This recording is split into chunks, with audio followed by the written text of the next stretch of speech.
of pursuing Atmanirbharta in spirit and practice.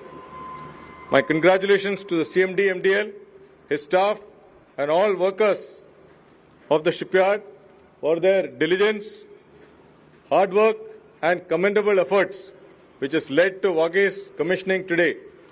Your hard work and dedication is sincerely appreciated. Equally, I would like to compliment the submarine's commanding officer and his team for his unwavering commitment and sustained efforts towards progressing all major trials, including those of weapons and sensors, within a short time period of 11 months.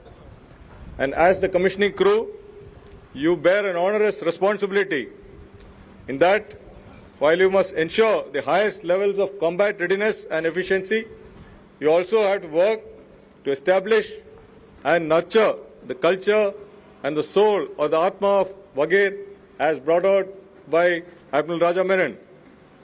The ethos that you put in place today will endure for many years, and in doing so, you must be guided by your core values of duty, honor and courage in every action that you undertake. The enthusiasm and the josh that I see in your faces gives me confidence that each one of you will do your duty and do it well, and that Wagir will serve the nation with pride and elan, guided by these highest traditions of the Navy. So may all those of you who sail on Wagir be blessed with good luck, fair winds, following seas, and success in every mission. Jai Hind, Shano Varan.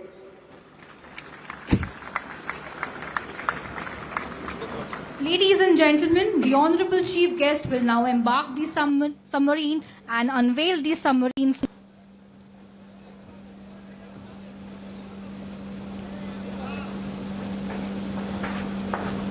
Naval Staff, Admiral Hari Kumar, and very important words that he said. For those wondering, the meaning of Wagir, that is the name of the submarine, as he explains that Wagir means a sand shark, and that it represents the stealth and fearlessness, which are the qualities synonymous with the ethos of a submariner. And this is the third submarine to be added into the fleet in 24 months.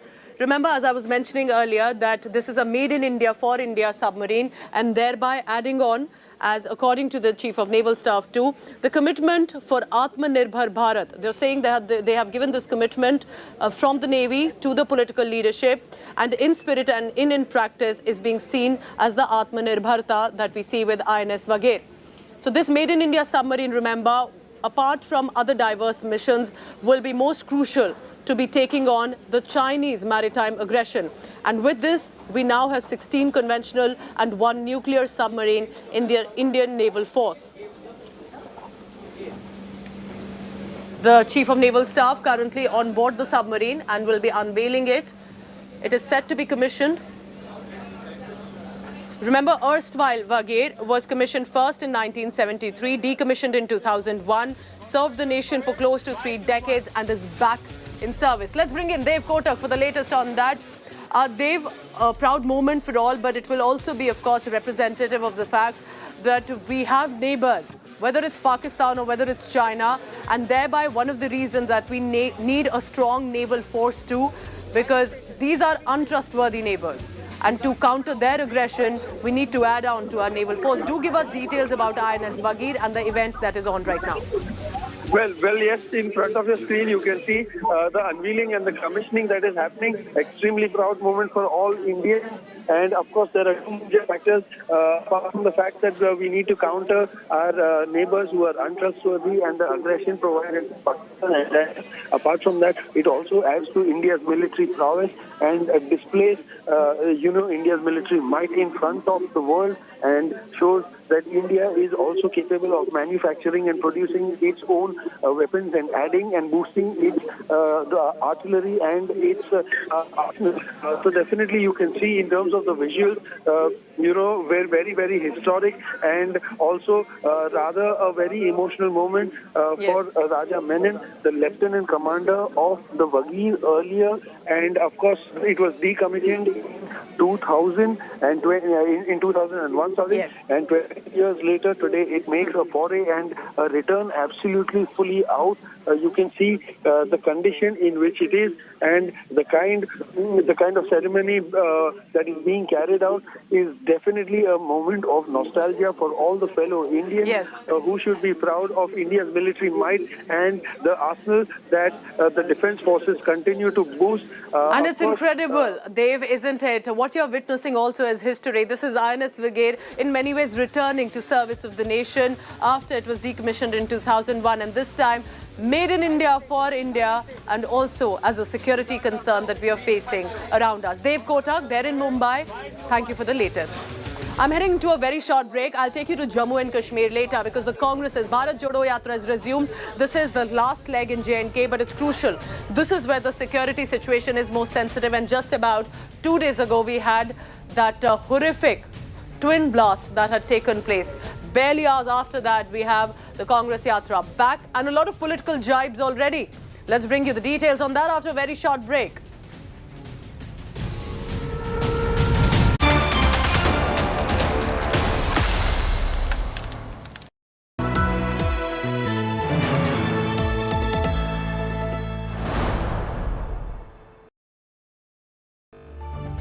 The men and women who built Indian industry, and the young guns who are shaping tomorrow's India. From storied careers to unicorn dreams. The equity market is a dynamic space that needs sharper insights and perfect timing. What stock, what fund, what to pick and what to sell. How do you make money on the markets? And what are the superior strategies for a winning portfolio? Your questions answered by 30 years of undisputed leadership. Only at the Market Today Summit.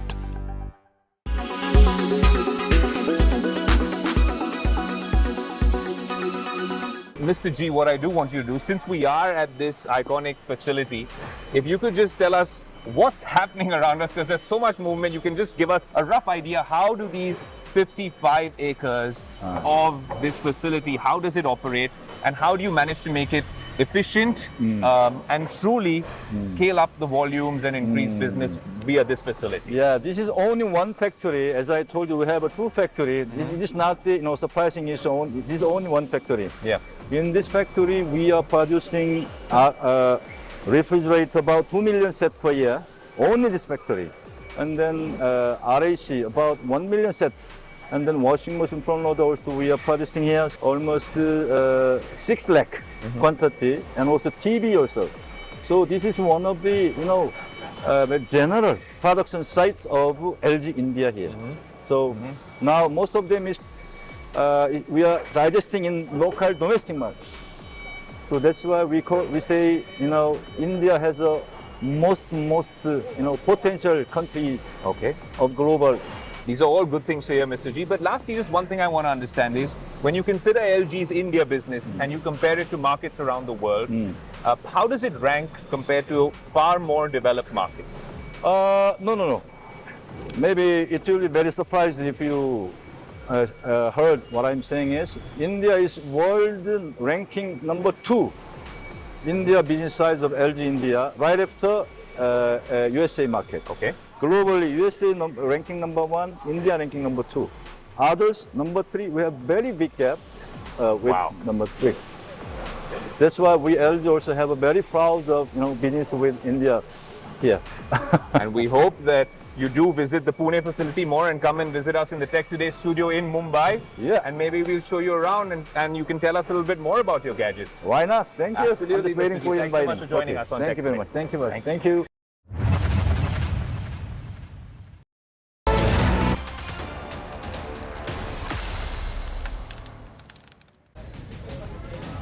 Let's bring you some sports news now from the Hockey World Cup that's on in Odisha. But it was a hard break for us because New Zealand beat India 5-4. And there was also these penalty shootouts to which India lost in Bhubaneswar in the Kalinga Stadium. Here are some of the highlights of this absolute thriller, but also a pre-quarter final which means that Indian team is now out of the Hockey World Cup. Take a look.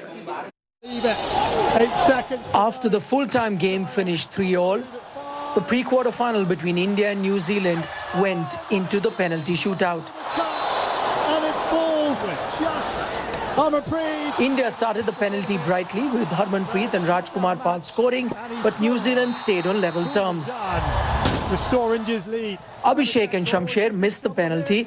New Zealand were leading 3-2 and India were in trouble. Haywood's made the save. Sukhjit Singh equalised for India. There were renewed hope as New Zealand missed the last two chances. The game went into sudden death. He's done it again. Harmanpreet. There was more drama in sudden death. Harmanpreet missed his stroke. Pressure do funny things to people, don't they? Although Nick Woods missed and Sean Finlay put New Zealand up 4-3. Finlay scored the first time around to win it. The pressure was on India as Sukhjit missed. No, he can't! But Sam Lane scored for the Kiwis. Despair followed as Shamsher Singh missed as India were knocked out. Find the save, and the second one is there. It's all over. And they turned it back over. This is Shamsher. It was a case of so close yet so far for India.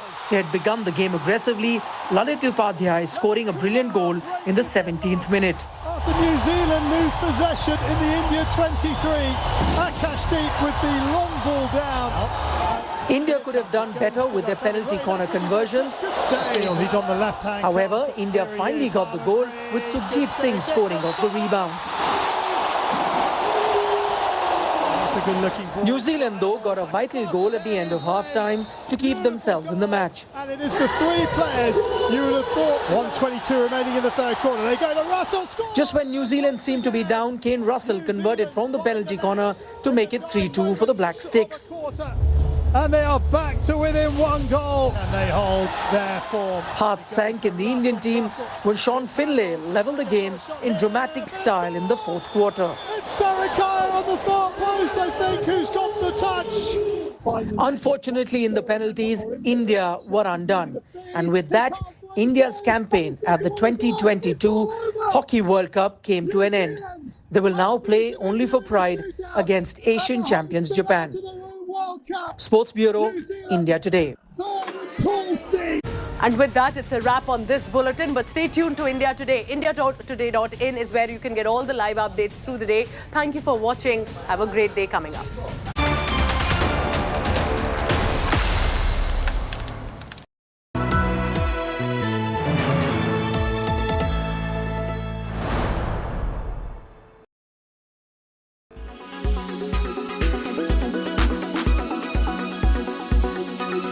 I want to start by getting you to talk about your sense of the R word and the survey put out by the World Economic Forum of global economists seems to say that 70% of them think that a recession is around the corner this year.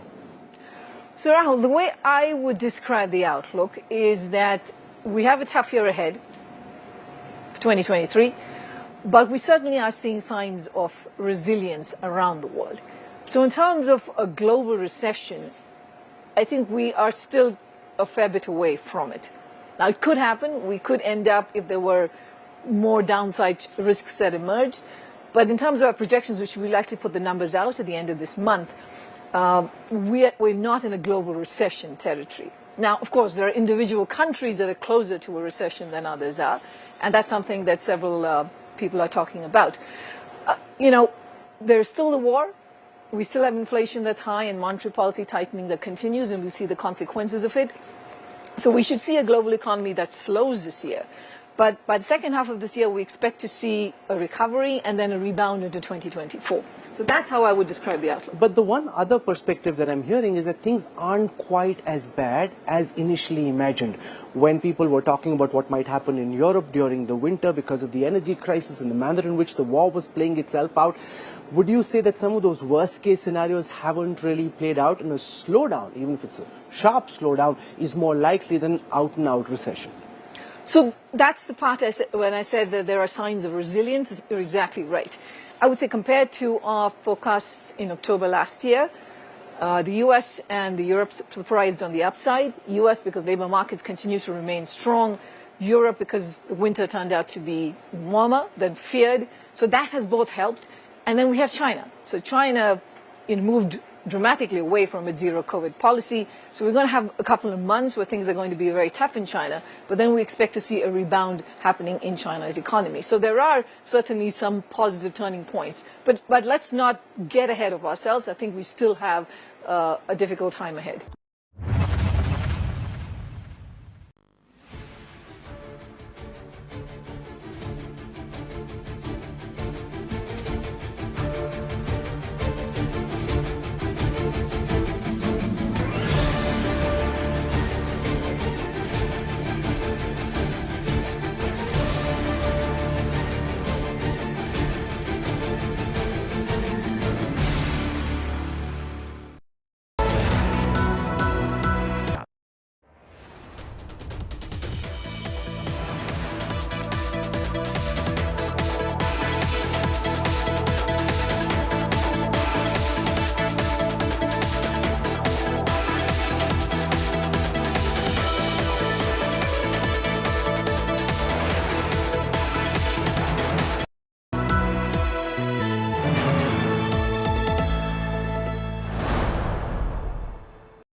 With the merger, is popcorn going to get cheaper? Perennial question, right? No, it's going to be affordable. It certainly will be affordable. I will drive that point further. At a time when input cost pressures have been felt by most industries, I really want you to flesh that point out. Also from a social perspective, a lot of people saying, well, and there is legal certainty as an operator that we got from a recent order. But really, explain to our viewers, why is it so expensive? Are you making profits or are you covering your costs? I think our balance sheets speak for itself. The EBITDA margins at which we work in the 15 to 18% range. And as you very rightly pointed out, the input costs, whether it's electricity, manpower, rental, all these are increasing at an increasing rate. Inflation pressures are there. So you have to cover your costs in some manner. At the same time, it's all demand and supply. We will price the product at a price that the consumer is willing to pay. So when we do get feedback, if the pricing is too high, we certainly roll it back in certain places. Have you done that in the Absolutely. It's a continuous process. Okay. Just not and you don't think it's a matter for headline making? Not at all. Okay, I'll continue to press this conversation on movies because if I want to give him a moniker with his permission, he's India's movie man. 1,600 screens going to 3,200. By when, by the way, is it going to be 3,200? Well, I think it's going to take a few years. On an average, we'll put up another 200 to 300 screens per year. So it'll take us a while, because it has to go hand in hand with the mall development in India.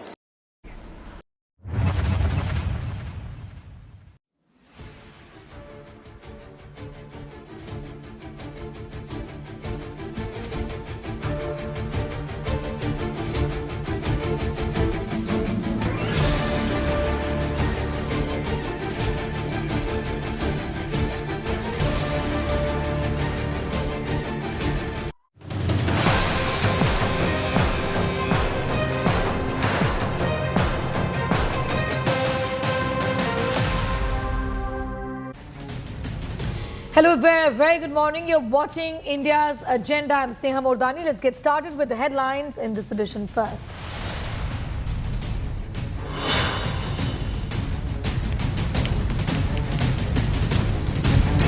Big boost to naval submarine fleet. Indian Navy commissions INS Vaghir the Sand Shark, third submarine to be added in 24 months.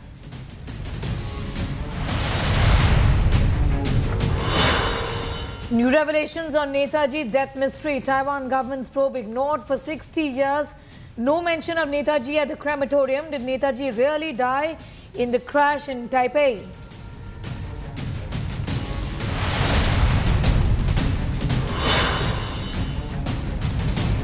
Battleground Karnataka heats up after Supari, now Hitler, Nataka. Former Chief Minister Siddaramaiah calls Prime Minister Modi Hitler.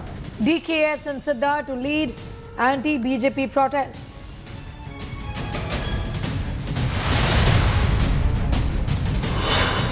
Days after twin blast rock Jammu and Kashmir, Rahul Gandhi and company to resume Yatra. Congress levels blast conspiracy charge, cast doubts on twin terror attacks.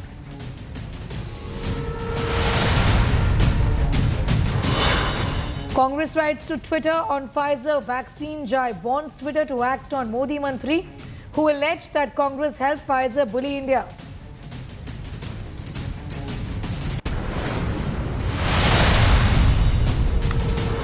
Another attack on Hindu scripture. Akhilesh Aid mocks the Ramcharitramanas, calls Hindu scripture rubbish, seeks ban on Hindu holy book.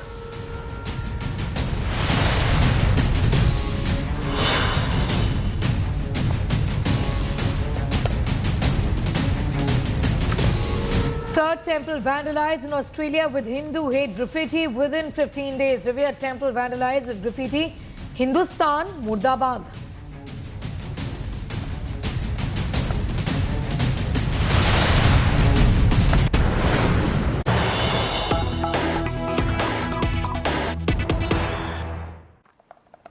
We have some news just coming in, and let's go straight to this. This is an address by Mohan Bhagwat right now. Let's listen in. समाज के लिए कष्ट सहन किए, युद्ध किए, अपने 4 पुत्रों का बलिदान किया, उनका निर्वंश हो गया, फिर भी वो लड़ते रहे, और इसके बदले में जिनके लिए वो लड़ते थे उन्होंने उनको क्या दिया? उपेक्षा दी, उपहास दिया। लेकिन उन्होंने एक शब्द से भी उनके विरुद्ध कोई बात नहीं की, उनके लिए सतत सेवारत, समर्पणरत ऐसा जीवन था। ऐसे तरुण चाहिए। अगर स्वामी जी के इस वर्णन के अनुसार उस समय किसी का जीवन पूर्णता से दिखता है तो बाबू सुभाष चंद्र हैं। उन्होंने कभी भी जिस देश के लिए काम करते थे उस देश के समाज में उनका विरोध करने वाले भी थे। हम जानते हैं मत मतांतर होते हैं, उसके चलते वैचारिक विरोध होता है, उसके चलते कई बातें होती है, परंतु ये होने के बाद भी उन्होंने कभी भी आपस में लड़ाई नहीं की। कर सकते थे, शक्ति थी, समर्थन था, नहीं किया। जिनके लिए काम कर रहे थे उनके विरोध में कुछ नहीं किया। ऐसा जीवन उन्होंने जिया, और इसलिए स्वतंत्र भारत में उनका स्मरण बनाए रखने में थोड़ा कम ज्यादा हुआ तो भी अपने त्याग के कारण संपूर्ण भारतवर्ष की जनता के स्मरण में वो सदैव रहे, अपने आप रहे। किसी ने कुछ किया नहीं, किसी ने कुछ किया नहीं, इसके बावजूद आज वो स्मरण में है। आज भी हम उनको नेताजी कहते हैं क्योंकि उनका ऐसा नेतृत्व गुण था। वो वास्तव में अपने हित की तरफ ले जाने वाले नेता थे। वो अपने उदाहरण से नेतृत्व करते थे और वो सब में सबके जैसा रहकर नेतृत्व करते थे।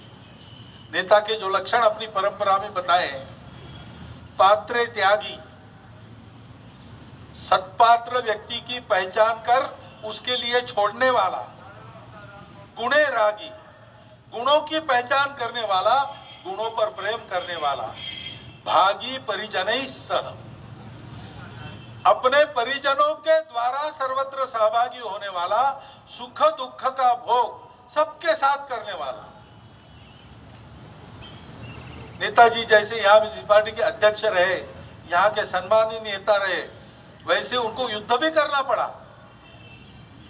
युद्ध में जो सरसेनापति होता है, कमांडर होता है, मुख्य व्यक्ति होता है, वो मोर्चे पर जाता नहीं, परंतु नेताजी सिंगापुर के जंगलों से लेकर तो आसाम की सीमा तक सेना के साथ आए। वापस जाते समय अन्य सैनिकों को जैसे जाना पड़ा पैदल, नेताजी भी पैदल चलकर वापस गए।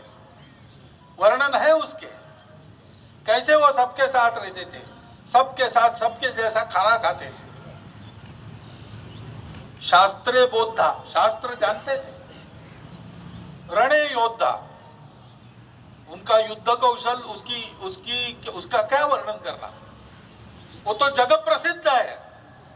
जिनके साम्राज्य पर सूर्यास्त नहीं होता, ऐसे लोगों के लिए एक नई सेना बनाकर उन्होंने चुनौती खड़ी की और दस्तक दी भारत के दरवाजे पर।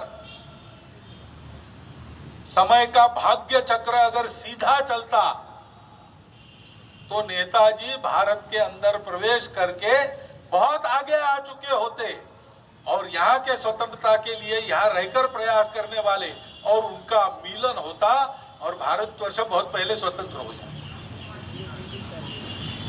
ऐसे नेताजी का स्मरण करना, क्यों करना? इसलिए उनके प्रति कृतज्ञता तो है ही, उनके गौरव में ये स्मरण करना हमारा कर्तव्य है। ये सारे गुण उनके हमारे अंदर आने चाहिए। ये दूसरी बात है। और उनके सपनों में भारत का जो करना था उनको, वो अभी अधूरा है, तो उस कार्य को भी पूरा करना है। हम लोग काम करते हैं तो उसकी एक दिशा होती है, उसका एक गंतव्य होता है।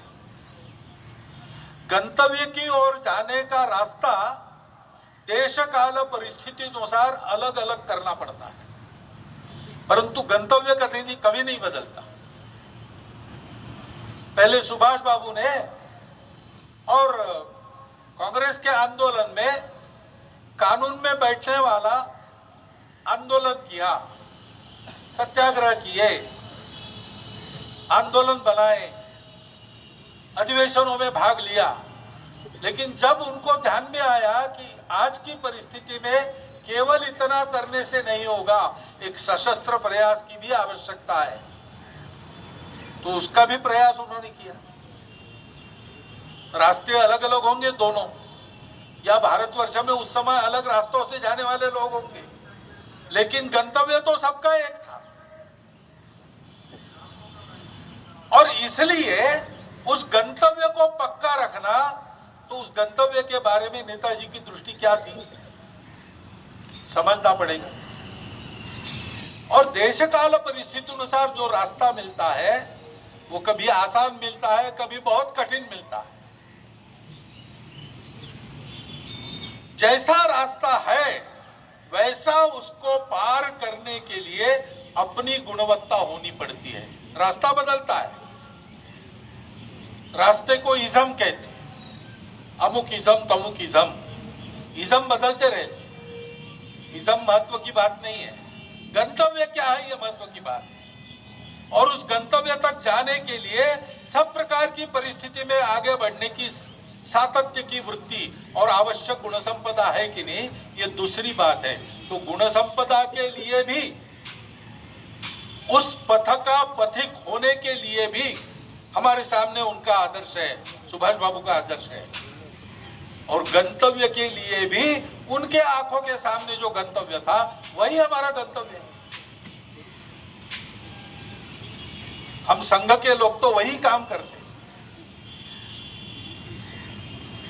इस देश के वैभव संपन्नता के लिए काम करने वाले सब लोगों को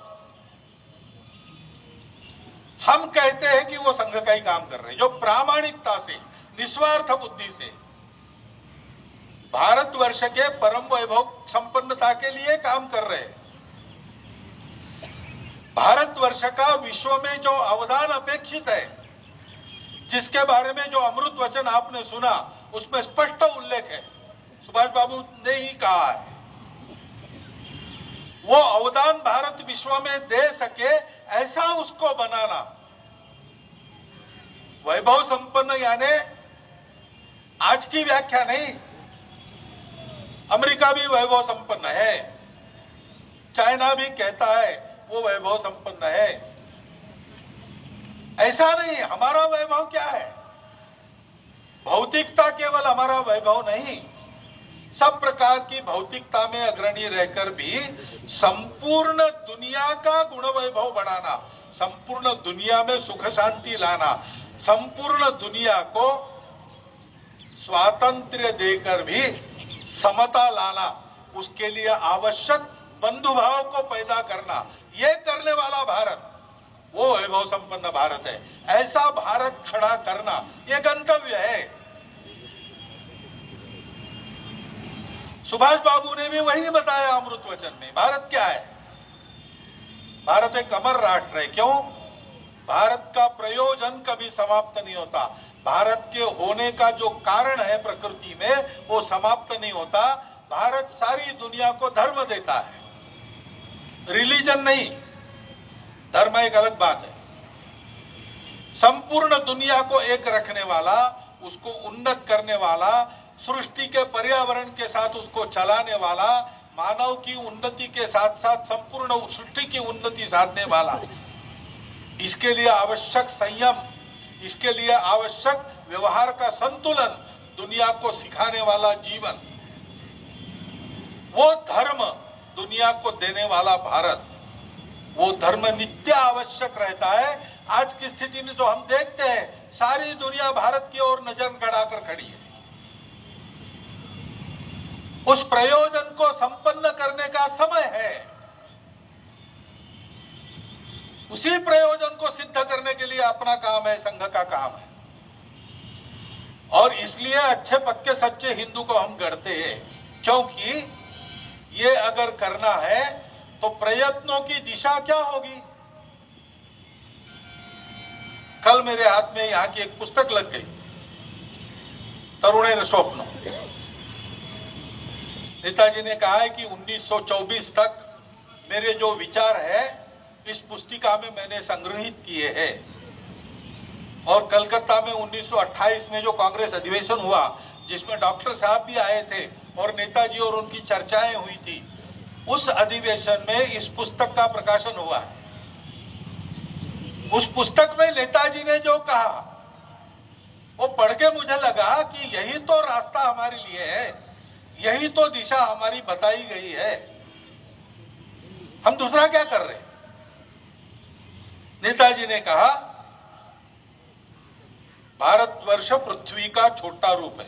वो बांग्ला पुस्तक है, मैंने हिंदी अनुवाद कर लिया उसका।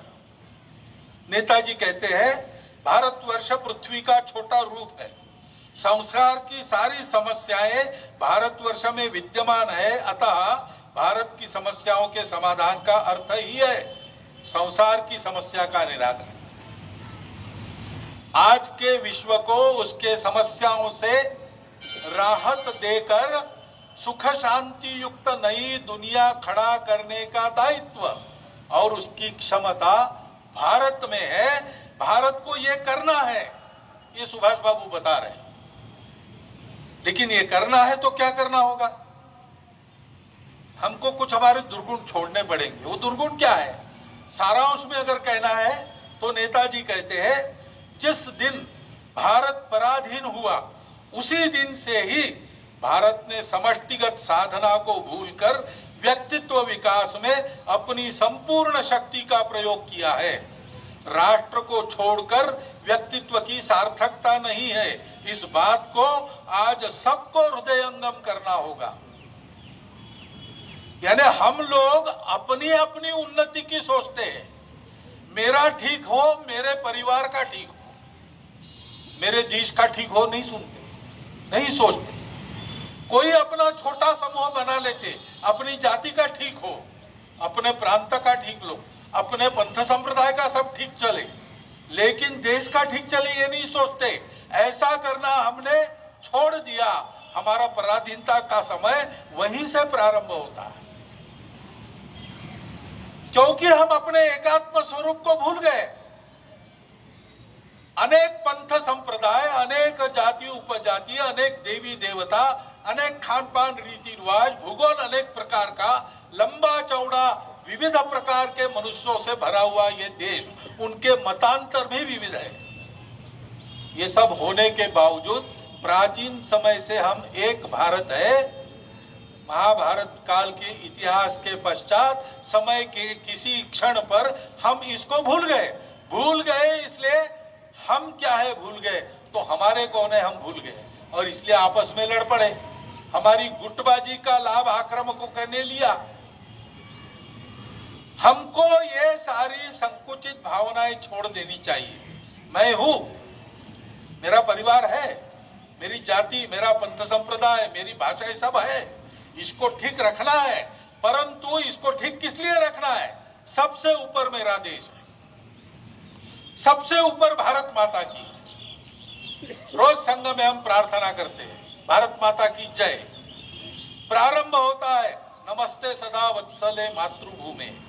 भगवान को नमस्कार दूसरे नंबर पर है, पहले नंबर पर भारत माता का नमस्कार, और प्रार्थना का अंत भी भारत माता की जय से। देशार्चन, देश के लिए गुणवान होना, देश को सारे गुणवत्ता का अर्पण करना, जो जो मेरा है वो देश के लिए देना, देश को मानना, अपने देश को बनना, अपने देश को बनाना। हम स्वयं बने भारत के प्रतिरूप, हम मूर्तिमान भारत का आचरण बने। ये साधना करनी पड़ती है। नेताजी कहते हैं इसकी आवश्यकता है, वो हमने छोड़ दिया, इसलिए ये गुलामी हम झेल रहे हैं। और फिर नेताजी कहते हैं कि इसके लिए क्या करना पड़ेगा। यदि नए भारत का निर्माण करना है तो एक तरफ सच्चे मनुष्य का निर्माण करना होगा, एवं साथ ही साथ इस तरह का उपाय करना होगा जिसके द्वारा हम विभिन्न क्षेत्र में संघबद्ध रूप से कार्य करना सीखें। संघ क्या है हम बताते, हम हमारा सामान्य स्वयंसेवक भी नए व्यक्ति को बताता है, देखो भाई संघ मनुष्य निर्माण का काम है, व्यक्ति निर्माण का काम है। बहुत से लोग कहते हैं आप और काम क्यों नहीं करते, क्या है हाथ ऊपर हाथ नीचे, इससे क्या होने वाला है, रोज शाखा में जाते हो और कुछ करते। अरे भाई यही तो काम है सच्चे मनुष्य का निर्माण। सुभाष बाबू ने बताया, उसकी साधना करनी पड़ती है, उसकी आदत बनानी पड़ती है।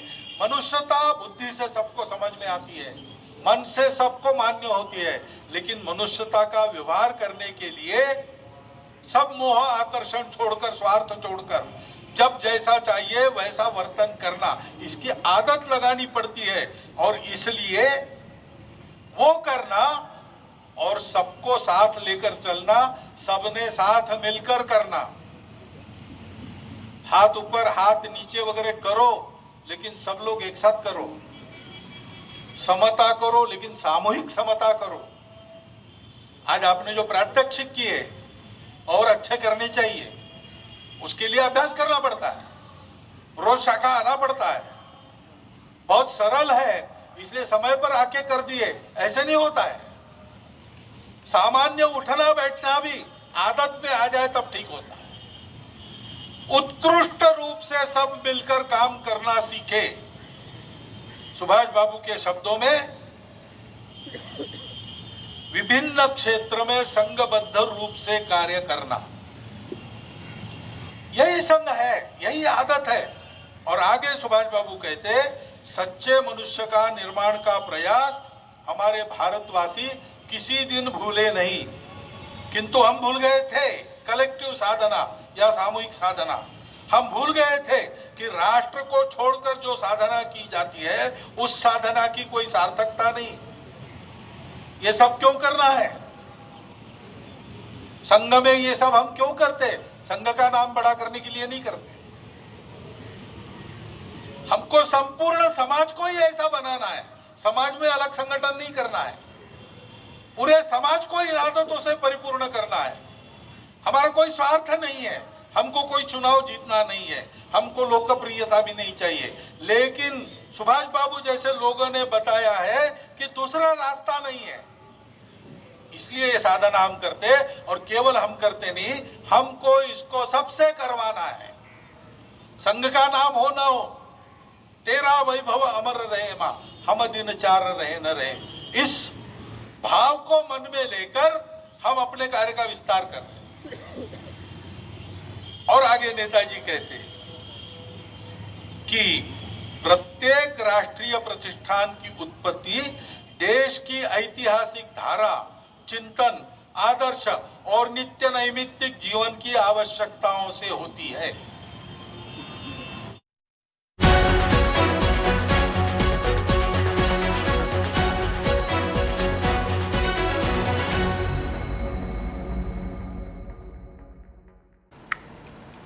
On the 126th birth anniversary of Netaji Subhas Chandra Bose, Netaji's daughter Anita Bose spoke exclusively to India today, claiming that Bose's ideology did not align with that of the RSS and that the Congress did sideline the great revolutionary.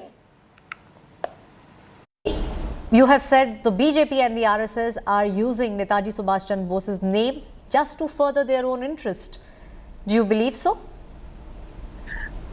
I have heard that the RSS would like to celebrate Netaji's birthday, and if the RSS is willing to embrace Netaji's values and his ideas, I'm certainly happy. I'm very happy that members of all parties across the spectrum remember Netaji, respect him and love him. But I certainly would not agree that Netaji shared the ideology of what I believe is RSS ideology. You seriously think whatever the BJP and the Prime Minister have been doing over the past many years is just to make sure that they take the legacy of Netaji Subhas Chandra Bose? There is a fight which has been taking place over the past many years between Congress and BJP about the ideology of Netaji Subhas Chandra Bose. Both the parties claim Netaji was theirs. I'm not quite sure I heard your question correctly, but if I answered the wrong thing, please point it out to me. Netaji certainly was a socialist leader. He considered himself part of the Congress left wing, and he believed in the uplifting of the downtrodden, of all underprivileged people, as well, of course, as those who are well off.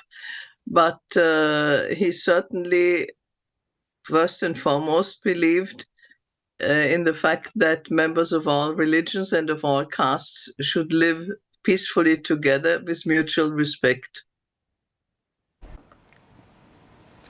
Meanwhile, a controversy has erupted over RSS's decision to celebrate Netaji's birth anniversary. The TMC has hit out at the RSS, saying the celebrations was to garner a vote bank, while Netaji's grandnephew, Chandra Kumar Bose, said that RSS can't celebrate Bose if they chose to honor Savarkar.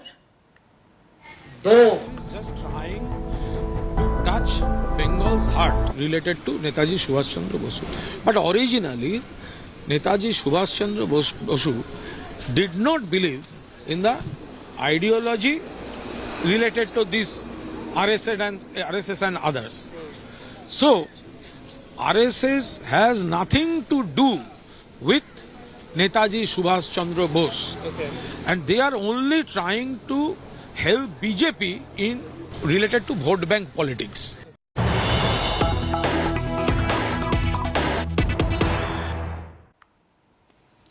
More news coming in, and politics has erupted over Netaji anniversary. Union Minister's murderers of democracy jibe Anurag Thakur trains guns on Chief Minister Mamata Banerjee, says free the land from those murdering democracy. Must save name of Bengal is what Anurag Thakur has said.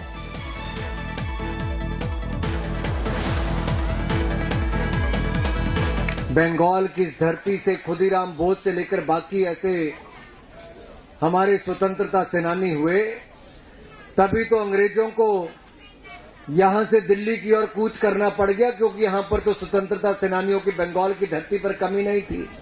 अरे अगर आप अंग्रेजों से इस धरती को मुक्ति दिला सकते हो, तो आज अगर कोई लोकतंत्र की हत्या करने पर आया हो, तो उससे मुक्ति दिलाने का काम भी यहां का युवा ही कर सकता है, मेरे भाइयों और बहनों। Ritik Model is getting us more details, joining us from Kolkata. Ritik, the worst kind of politics is playing out on the death anniversary of Netaji today. Well, exactly, as you can see that I am live from the iconic Shahid Minar ground here in Kolkata, where RSS chose to commemorate Netaji's birth anniversary, and from where we can see the politics being unfolded as TMC, ruling Trinamool Congress, take a jibe on RSS, stating that their ideology were completely different from the from Netaji's ideology. And this is the controversy after Netaji's daughter also gone on record stating that she do appreciate the initiative by RSS, but she do not think that she said that categorically that the RSS, but Netaji was very critical about RSS and its ideology. And as per as this time around, we can see that Jayaprakash Majumdar from the Trinamool Congress is also now joining us.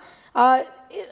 Majumdar, I want to ask you, what really is the TMC making of this comment that is coming from Anurag Thakur today, talking about the way TMC has in fact cashed in upon this entire legacy of Netaji? Look, this RSS or BJP, they are now suffering from newfound love for Netaji. But do they really have any authenticity about talking about Netaji? They were poles apart. Netaji never liked RSS ideology, and on the other hand, he refused to meet Savarkar on several occasions. Now coming to this thing, present West Bengal BJP is moving around taking CPM as their first ally in the state. Subhendu Adhikari and Sukanta Majumdar, these people are asking CPM to join hands. And who are the CPM? Who has called Netaji the dog of Tojo? At that point of time, Tojo was the emperor of Japan.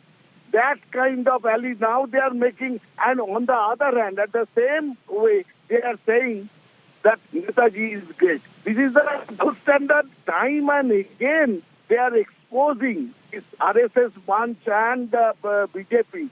They are exposing the hollowness of their present newfound love of Netaji.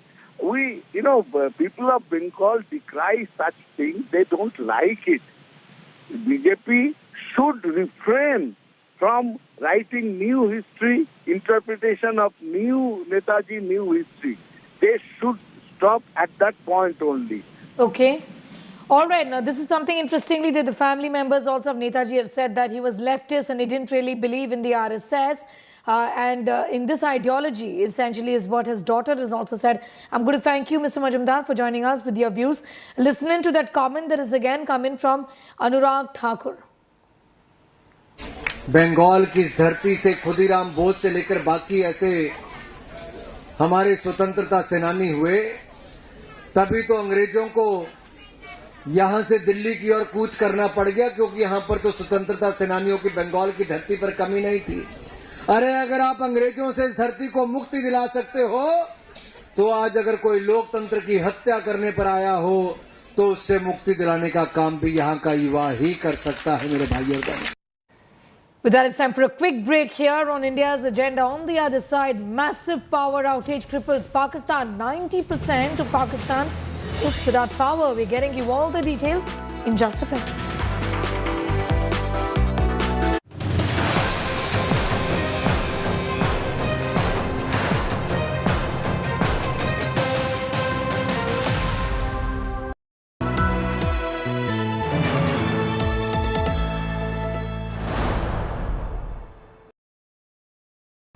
It's 2023, and India remains the sole shining star in the global economy.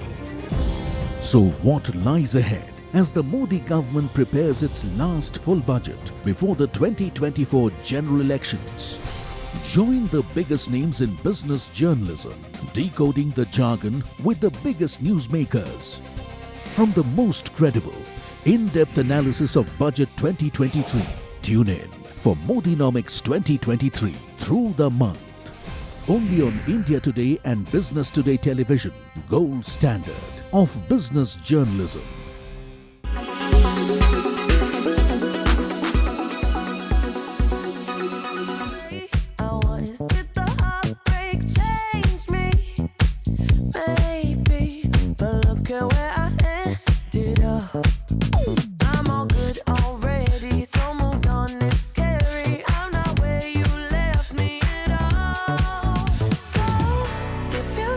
Don't Show Up hitmaker Dua Lipa will make her acting debut in an upcoming spy thriller titled Argyle.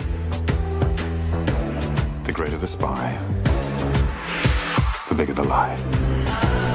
The film is based on a book by the same name written by first-time author Ellie Conway.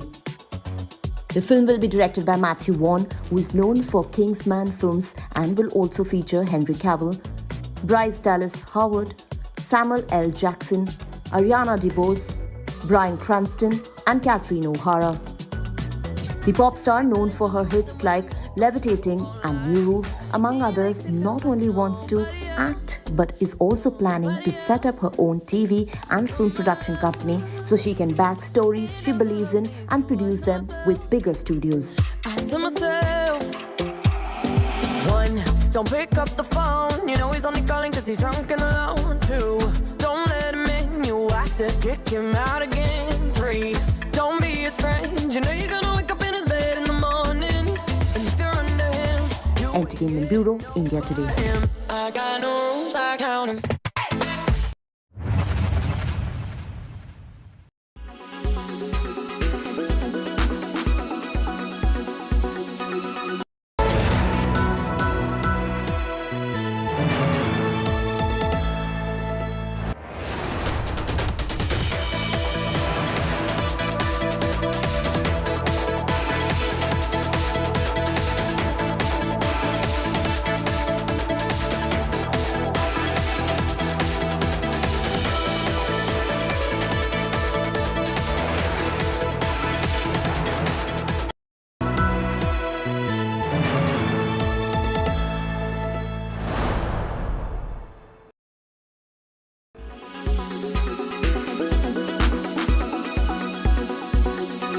What's your view on this? Because there was in the past an issue around what Pfizer wanted to do to supply its medicines, its vaccine to India.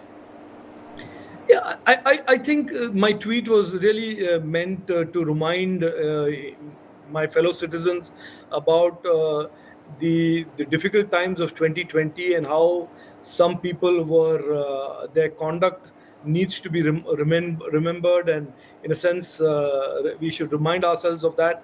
There was these so-called vaccine companies who attempted to bully the government of India and said, look, we will not sell unless the government of India indemnifies us. And I think they miscalculated by trying to coerce or threaten Prime Minister Narendra Modi ji's government, and he has not been coerced or threatened by worse actors than the vaccine companies, and so that was doomed to fail, and it failed. But what is also interesting, and I think I took this opportunity to remind my fellow citizens that it is at that same time when this company was trying to bully the government of India that there were certain people in the opposition who consider themselves leaders who were waxing eloquent about at that time, exactly that time, about how India was putting people at risk by not buying vaccines from these foreign companies. So I think, people tend to have short memories in politics. COVID was clearly a troubling, disturbing time that put everybody in so much of concern and worry. But as we come out of it and as we move forward, it is important to remind ourselves about what people said during COVID, what people proposed during COVID, who said what, who did all the heavy lifting and hard work in protecting our people, and who sat around and tweeted irresponsibly, and which companies tried to exploit the disease and exploit countries that they thought were vulnerable. So I think that tweet was meant to just remind everybody that these things did happen, and we should not forget that.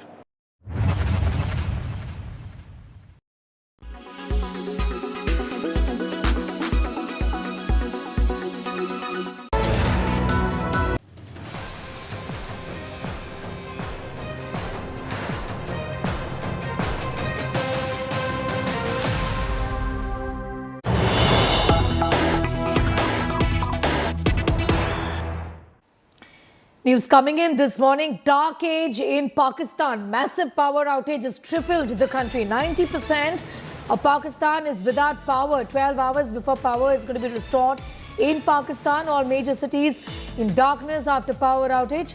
After food riots and begging, bold shame, Pakistan is battling dark ages after great snag.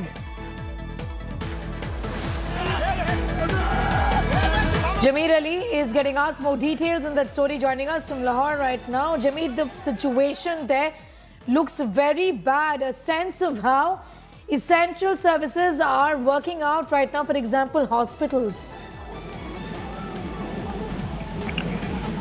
जी बिल्कुल, पाकिस्तान में इस वक्त बिजली का बड़ा breakdown हुआ, जिसमें तकरीबन 90% पाकिस्तान का जो इलाका है वो अंधेरे में डूब गया था।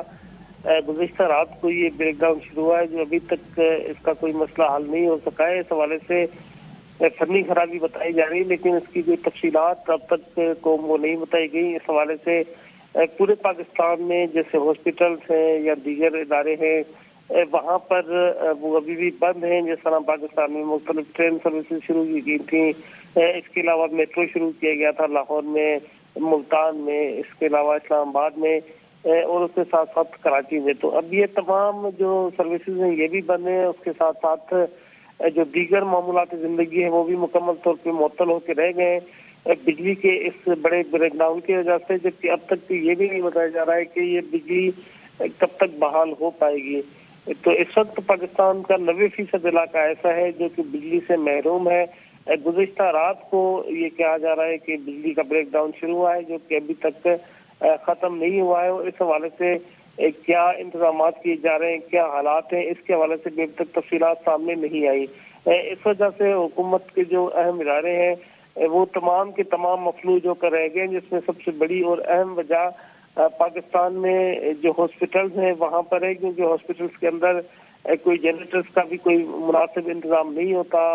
इसके साथ मरीज होते हैं, बहुत परेशानी के शिकार होते हैं, जबकि इसके अलावा ट्रेन सर्विस, दीगर चीज़ें, तमाम की तमाम जो मामूलात ज़िंदगी हैं वो इस वक्त शदीद किस्म से मुतासिर हैं इस बिजली के ब्रेकडाउन की वजह से। और इस हवाले से कौम जानना चाह रही है कि पाकिस्तान में जो बिजली का ब्रेकडाउन है ये कब ख़त्म होगा, लेकिन अब तक हुकाम की जानिब से कोई भी तफसीलात सामने नहीं आ सकेंगी।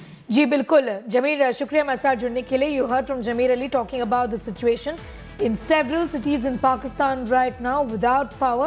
He's also told us that there is no plan as to how restoration is going to then work out.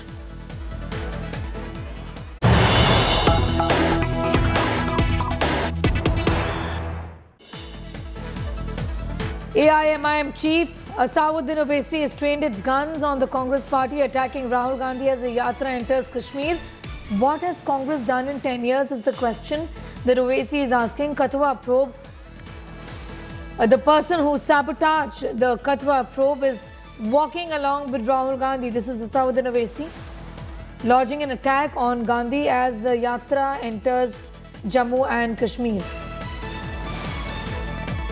कि जम्मू में जो आसिफा बच्ची का रेप हुआ था, उसका कत्ल हुआ था, उन कातिलों की और रेप करने वालों की तायीद करने वाला तुम्हारे नेता के साथ चल रहा है। बताओ फिर क्या है ये?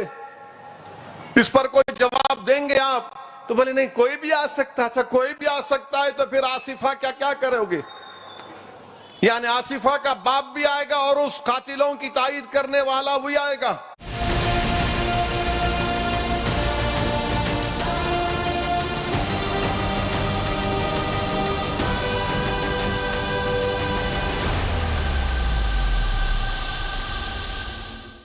The Bharat Jodo Yatra has entered its last leg a day after a twin blast rocked a busy locality in Jammu, which left 9 people injured. Senior Congress leader Jairam Ramesh said there will be no compromise on the security of Rahul Gandhi, who is in fact heading the Bharat Jodo Yatra in Jammu and Kashmir. The Yatra is passing through Samba, the same area where the blast took place on Saturday, for about 1.25 kilometers. Meanwhile, hinting at a conspiracy behind the twin blasts, Ramesh expresses doubt on whether the blasts were done to stop the Yatra, claiming that nothing is going to be able to stop the Bharat Jodo Yatra. He said that he hopes the Jammu and Kashmir administration will take care of the security arrangements. Union Defence Minister Rajnath Singh has also raised questions on the Yatra, questioning whether the country was not united. Rajnath accused Gandhi of maligning India's image. The minister said that India is being defamed by those who say there is hatred in the country. मैं राहुल जी को भी कहना चाहूँगा, कांग्रेस के दोस्तों से भी कहना चाहूँगा, राजनीति केवल सरकार बनाने के लिए नहीं की जानी चाहिए, राजनीति की जानी चाहिए तो समाज बनाने के लिए राजनीति की जानी चाहिए, देश बनाने के लिए राजनीति की जानी चाहिए।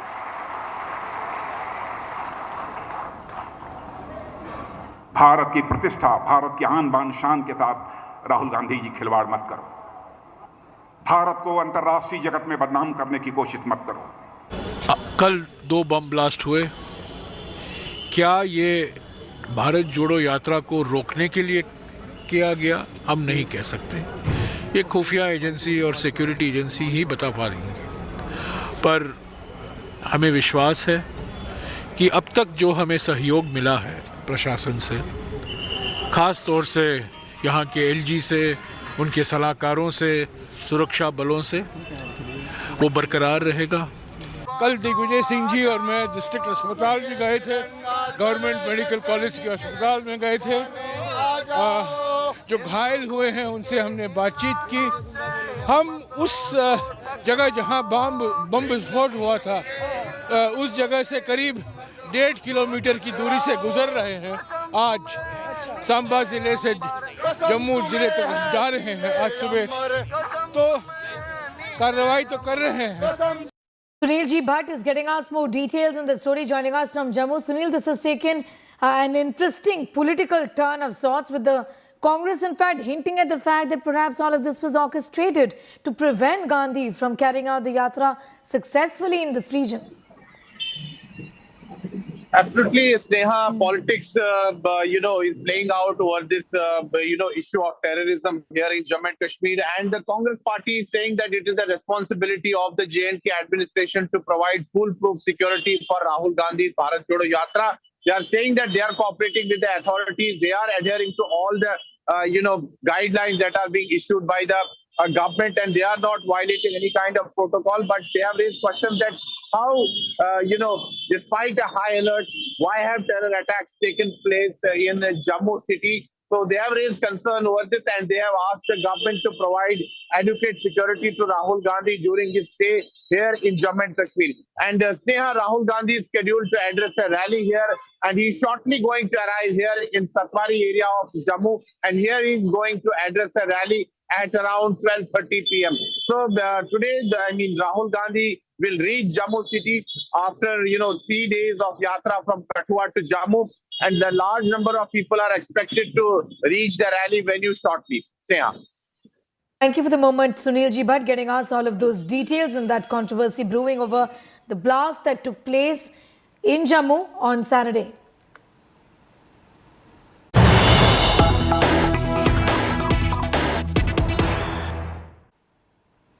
We have more news coming in. Tamil Nadu Chief Minister Stalin has raked up the language war.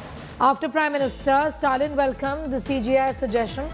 Judgments must be available in all languages, is what Stalin has said. Wholeheartedly welcome the Chief Justice of India's suggestion, is what Stalin has said. Pramod Madham is getting us more details on that story. Not really surprising on the kind of reaction that is coming from the Chief Minister of Tamil Nadu. Well, absolutely it is, and this is the second time the Chief Minister has also reiterated on this matter. In fact, both AIDMK and DMK earlier also have stated that Tamil should be made an official language in court proceedings, especially in Madras High Court. This is what the Chief Minister has once again echoed today. And the second point he's trying to make is that he also said that this, along with our long pending demand of allowing the use of state official languages in High Court, will bring justice closer to the common people of our country. This was a second point that has also been echoed by the Chief Minister, using Chief Justice of India's remarks. Thanking you for the moment, Pramod Madhav, getting us up to speed with those developments. Moving on now, it's a shocking incident we're reporting on. A third Hindu temple has been vandalized within 15 days with Hindu hate and pro-Khalistan graffiti. The ISKCON temple in Melbourne has been smeared with anti-India slogans like Hindustan Murdabad, Khalistan Zindabad. Khalistan supporters have also written praises of a terrorist, Bhindrewale, responsible for killing more than 20,000 Hindus and Sikhs. They have termed him as a martyr. Earlier, Sri Shiva Vishnu Temple in Karam Downs and BAPS Swaminarayan Mandir in Mill Park were smeared with hate messages against Hindus in India. The spate of attacks on Hindu temples has triggered widespread concerns with no end to Hindu phobia in this country.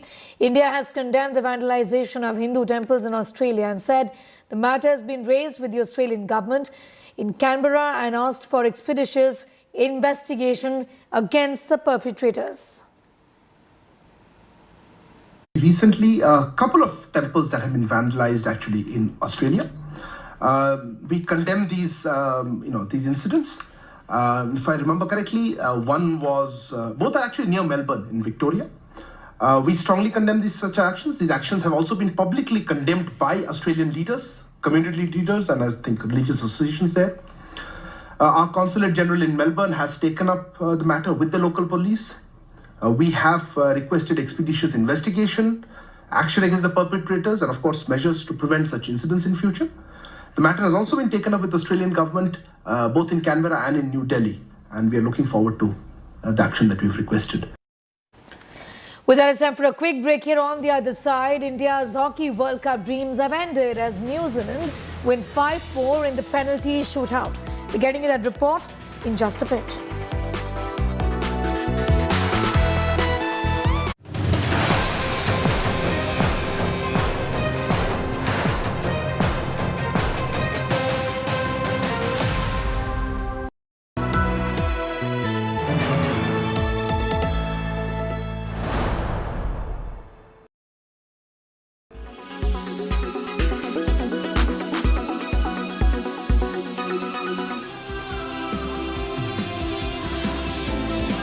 Amazon, the company that delivers packages at your doorstep, could soon be seen delivering you the electricity.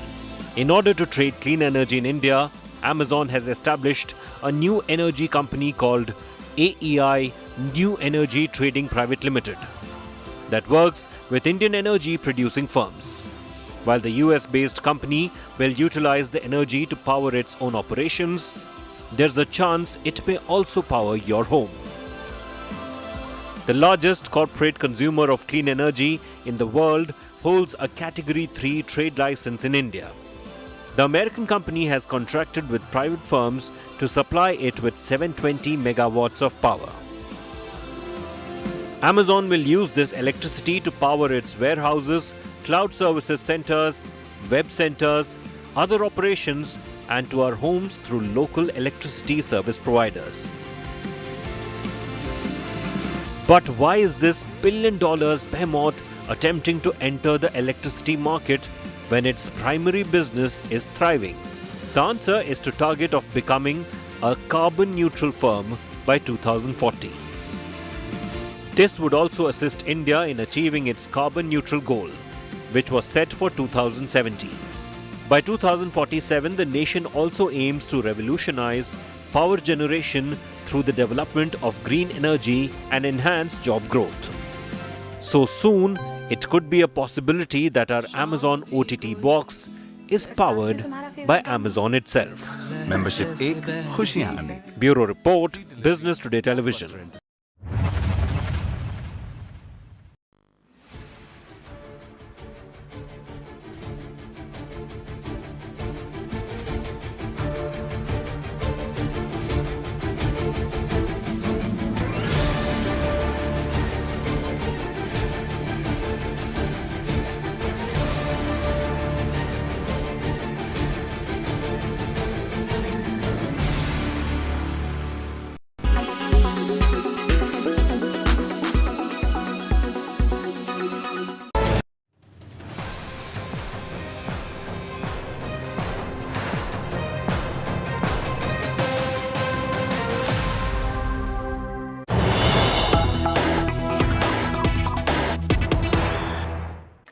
Getting in news this morning, the hijab ban case has been mentioned in Supreme Court for urgent hearing. Senior advocate Meenakshi Arora has mentioned interim application seeking permission for the girls who have not been able to attend classes to sit for exams. My colleague Anisha Mathur has more details on that story. The concern really is that many of these young girls had to drop out. What about them? What about the practical exams? A sense of direction really is what is needed, Anisha, is what you're telling us. Well, yes, Sneha, this matter has been mentioned by Senior Advocate Meenakshi Arora asking for an urgent hearing, at least on the interim application, because what is being said on behalf of these girls now is that even though the main matter is to be heard in detail, the issue is of the fact that there are thousands of girls in Karnataka who had to drop out or stop attending classes because of the hijab ban. And what they are saying now is that we've already lost out on 1 year. There has to be an urgent hearing on our interim prayers, on our prayers to be allowed to wear the hijab while we have to attend classes or while we to attend the examinations, so that the more girls do not get cut out from the education system. What they're saying is that the main issue of the legality of the hijab ban, the legality of the Karnataka government orders, etc., can be heard at the later stage. But for now, as an interim measure, the girls should be allowed to wear the hijab and go to their PU colleges. So whether the court has said that they will list the matter soon, because this issue now has to go before a 3-judge bench. Remember, we had a split verdict coming in from the Supreme Court earlier on this particular matter. Therefore, this has to go before a 3-judge bench, which is why the court has said that they will consider the matter and list the matter and set up a bench to hear this as soon as possible. The examination, the practical exams in the PU colleges in Karnataka are supposed to start in mid-February, which is why this petition has been mentioned for urgent hearing. Back to you. So you are saying that the CJI has said this matter is going to be heard soon, but really time in that sense is running out for many of these children, isn't it? Many of these young girls. So how soon can you expect that hearing, Anisha? Well, we'll have to wait and see what the order passed from the court will be. Normally what happens is, if a matter is mentioned on a Monday, the matter gets listed for hearing by Friday or the next Monday at the latest. But in this particular situation, there has to be a 3-judge fresh bench constituted, which will have to be assigned this matter. More importantly, since the court has said that this has accepted the submission that this is an urgent issue, they could list the matter earlier, sometime this week as well. But what is also important to note is the fact that the exams are in mid-February. Right. Karnataka is also scheduled to have its state elections in this particular year. So this is going to be a very, very crucial matter for the court to consider. Back to you. Thanking you for the moment, Anisha Mathur, getting us all of those details from the Supreme Court of India. The hijab ban is back in Supreme Court once again. Well, the report brings us to the end of this edition. For all news and updates, do log on to our website. That's indiatoday.in. You can also download the app. News continues. Thanks for watching.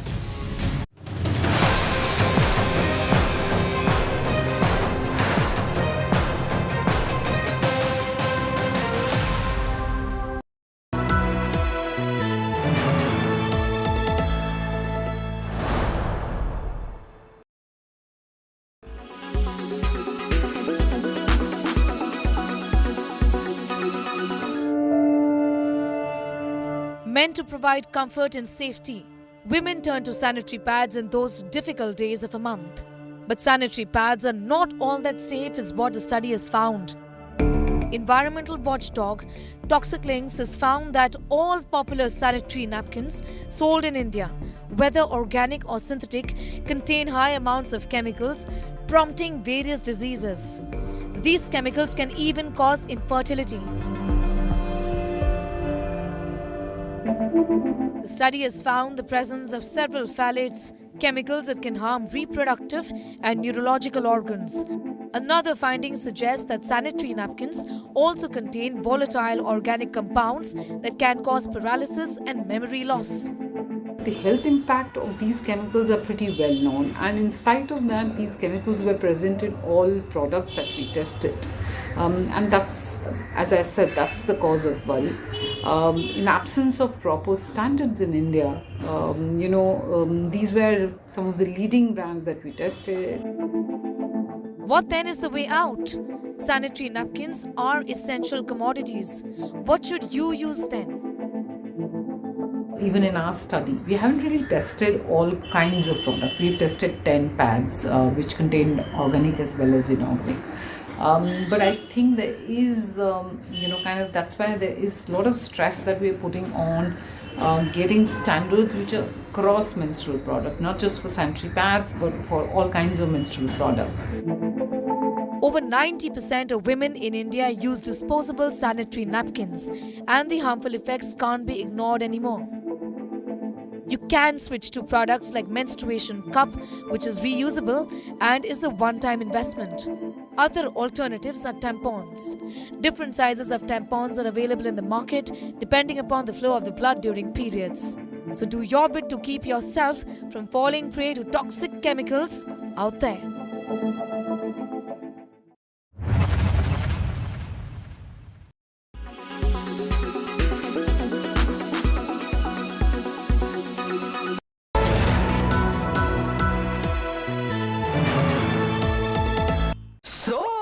Sorry.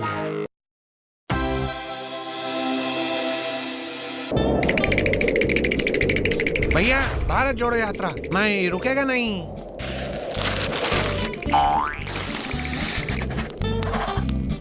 Kanpur सर्दी में 40 मरे। पूरे भारत में शीतलहर, सर्दी से कांपा भारत। राहुल गांधी की T shirt पर कराएंगे रिसर्च। उप मुख्यमंत्री उत्तर प्रदेश राहुल को हाफ टी शर्ट में क्यों नहीं लगती ठंड, शोध का विषय। बेवजह लोग कर रहे हैं दिमाग अपना खर्च। मेरी टी शर्ट में है कितना दम, हो रहा है सर्च। कौन समझाए भैया, ये टी शर्ट नहीं, ये है सत्य का कवच। जो ना समझे भैया इस बात को, वो करता रहे रिसर्च। हाँ भैया, जो बोला वो है बिल्कुल सच। ये टी शर्ट पॉलिटिक्स भी ना हो गई है टू मच। कदम कदम बढ़ाए जा, टी शर्ट के गुण गाए जा। ये सर्दी भी क्या चीज है, टी शर्ट पहन भगाए जा। कदम कदम बढ़ाए जा, टी शर्ट के गुण गाए जा। ये सर्दी भी क्या चीज है, टी शर्ट पहन भगाए जा।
Watching India Today.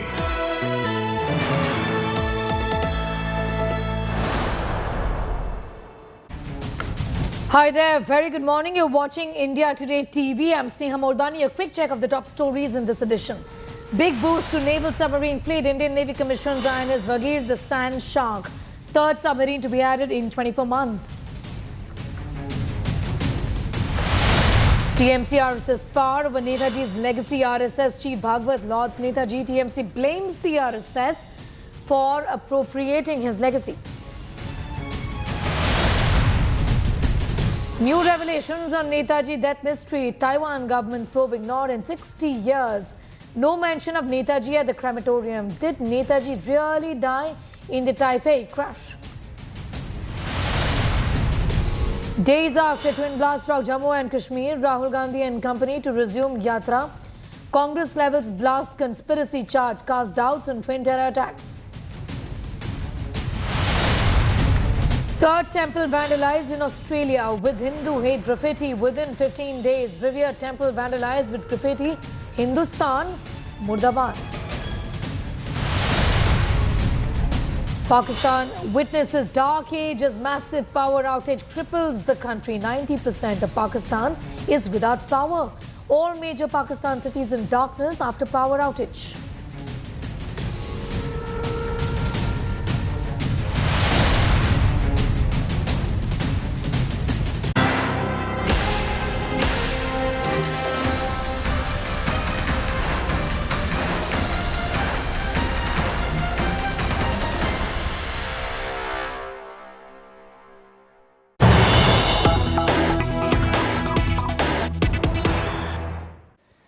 News coming in this morning ahead of Bengaluru Congress's protest march. BJP has fired a fresh salvo at the Congress, releasing posters questioning the Congress party. Posters of scams and Congress tenures emerge. BJP has asked who's behind the solar scam. First answer, then stage protest is what the BJP is saying, heading out at the Congress as they get ready to hold protest. Anaga is getting us more details on that story. BJP there going after the Congress party even as the Congress. Anaga has upped its ante in the state just before the state heads to polls, isn't it?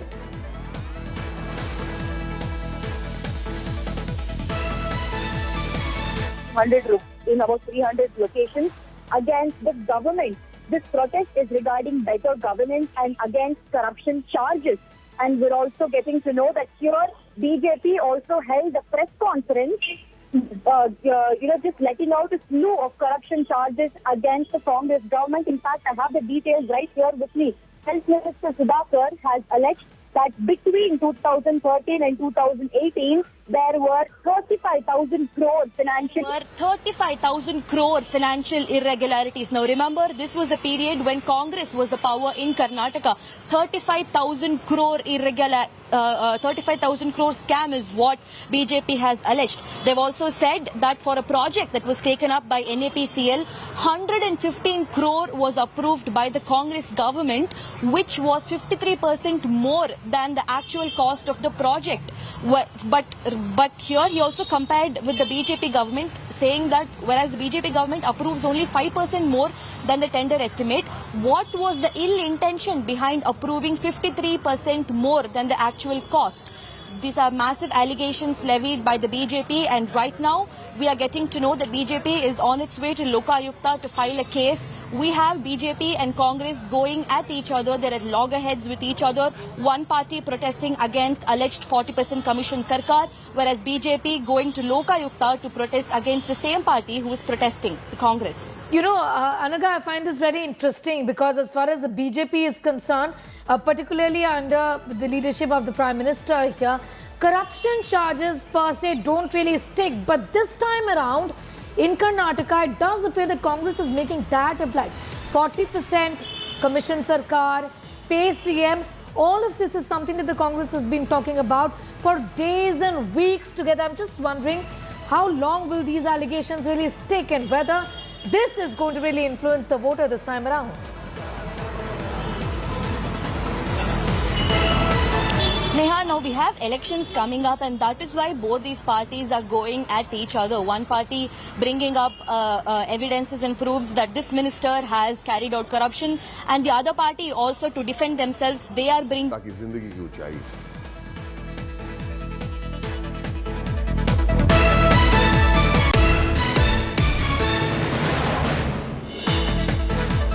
Okay, we'll try and connect with Anaga in a moment again, but that's a story we're keeping a close eye on. Meanwhile, we have more news coming in. Let's go straight to that. Okay, we're staying with news from Karnataka. BJP is releasing posters questioning the Congress party. Meanwhile, the Congress is going after the BJP, raising allegations of corruption, saying that this is a government which is corrupt. It functions with 40% commission. The Chief Minister per se is corrupt. Now, BJP on the other hand has also released several posters against the Congress party, talking about the corruption during the so-called solar scam in the state of Karnataka, in which senior leaders of the Congress party, including the name of DK Shivkumar, has surfaced. The political battle between the BJP and the Congress has heated up as assembly polls inch closer. after Congress leader Siddaramaiah compared Modi to Adolf Hitler and said that no matter how much Modi claims BJP is not going to come back, Siddaramaiah has accused the BJP of turning coastal Karnataka into a Hindutva lab. Meanwhile, Chief Minister Bommai has hit back at the Grand Old Party, saying that every Indian was aware of the Prime Minister's personality and that these comments won't cause any harm. Bommai went on to say that Congress said similar things during the Gujarat elections, but BJP won with maximum votes.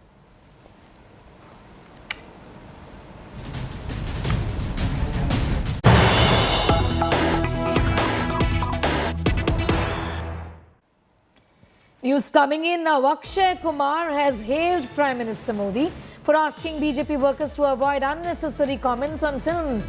Akshay Kumar called Prime Minister Narendra Modi the biggest influencer. Prime Minister Narendra Modi recently cautioned BJP leaders from making unnecessary comments on movies and personalities. During the BJP National Executive meeting in New Delhi, the Prime Minister had said, and we in fact reported this via our sources, that no one should make unnecessary comments that would overshadow the hard work we do. Akshay Kumar has reacted to Prime Minister Modi's statement. At the trailer launch of his movie Selfie, the actor was asked about the Prime Minister's instructions for the party workers. To this he said, positivity is always welcome.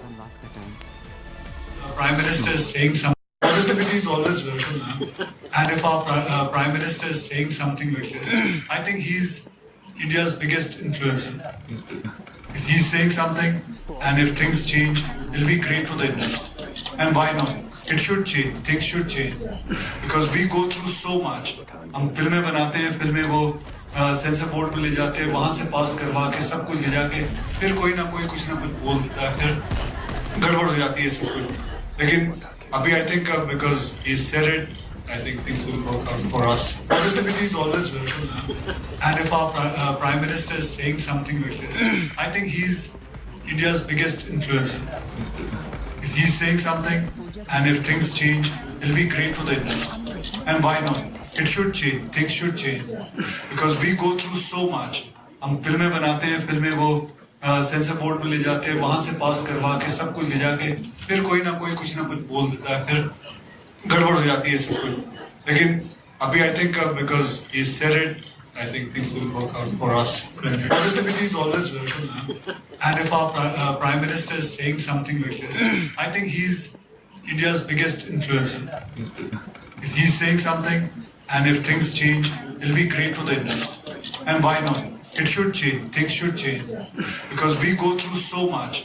हम फिल्में बनाते हैं, फिल्में वो sensor board पे ले जाते हैं, वहाँ से पास करवा के सब कुछ ले जाके फिर कोई ना कुछ बोल देता है, फिर गड़बड़ हो जाती है सब कुछ. लेकिन अभी I think because he said it, I think things will work out for us. Positivity is always welcome, ma'am. The statement coming from Akshay Kumar is an A-lister in the Hindi film industry. He says Prime Minister Modi is the biggest influencer. Essentially, is welcome what the Prime Minister said only recently at the National Executive meeting of the BJP, where the Prime Minister had essentially pulled up netas making controversial statements on films, movies and movie stars, saying that that is something that should stop.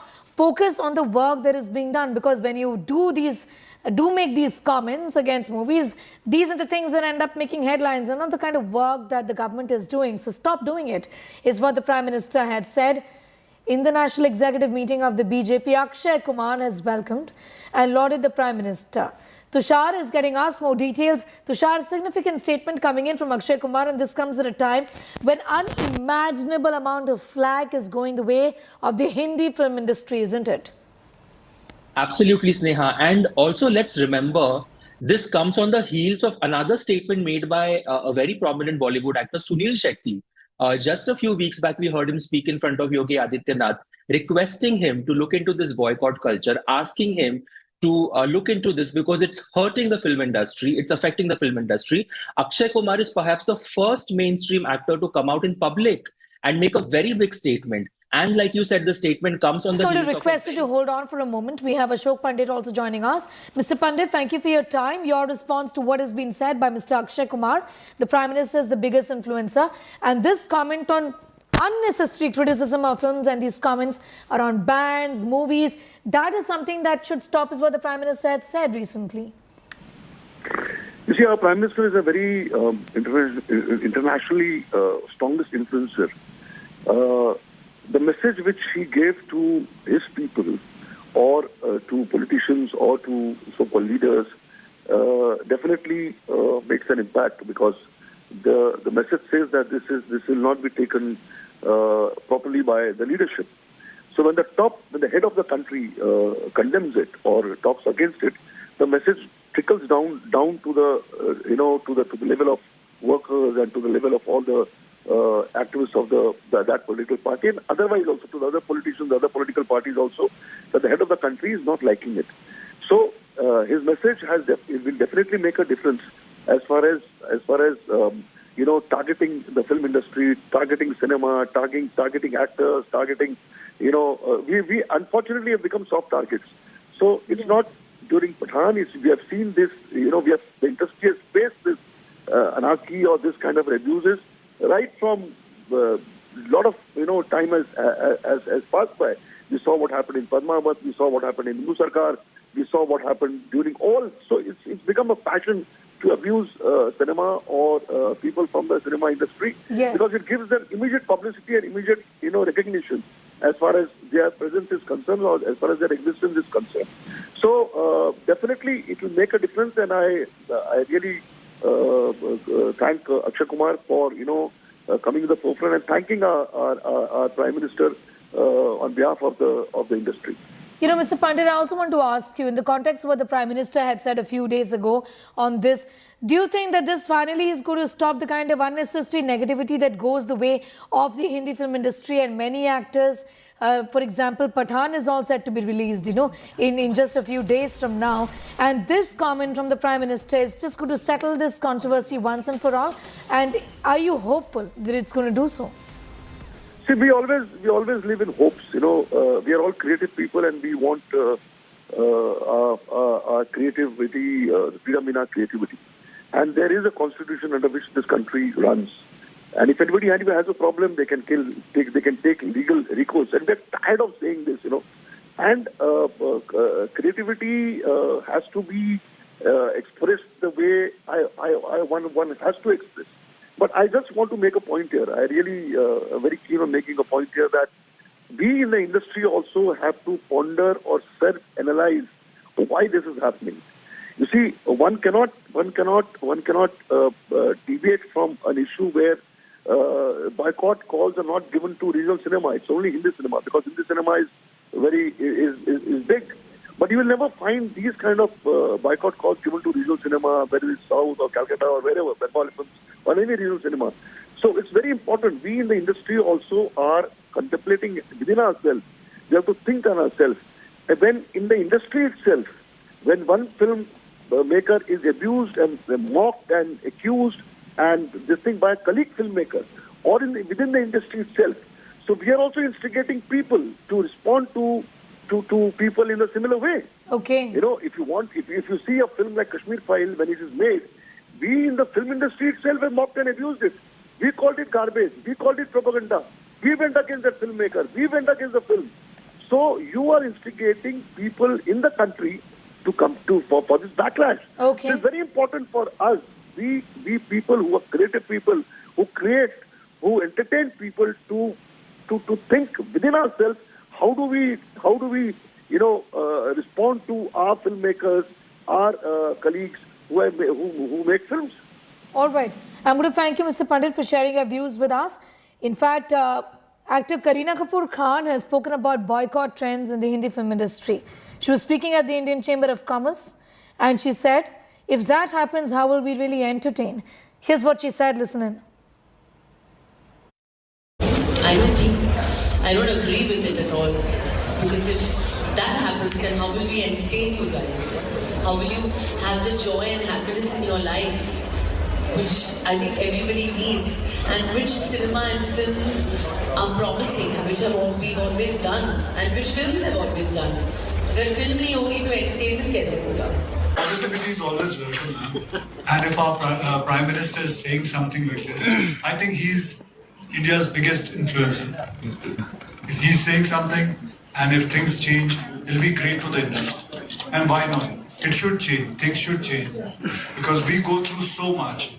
हम फिल्में बनाते हैं, फिल्में वो sensor board में ले जाते हैं, वहाँ से पास करवा के सब कुछ ले जाके फिर कोई ना कोई कुछ ना कुछ बोल देता है, फिर गड़बड़ हो जाती है सब कुछ. लेकिन अभी I think because he said it, I think things will work out for us.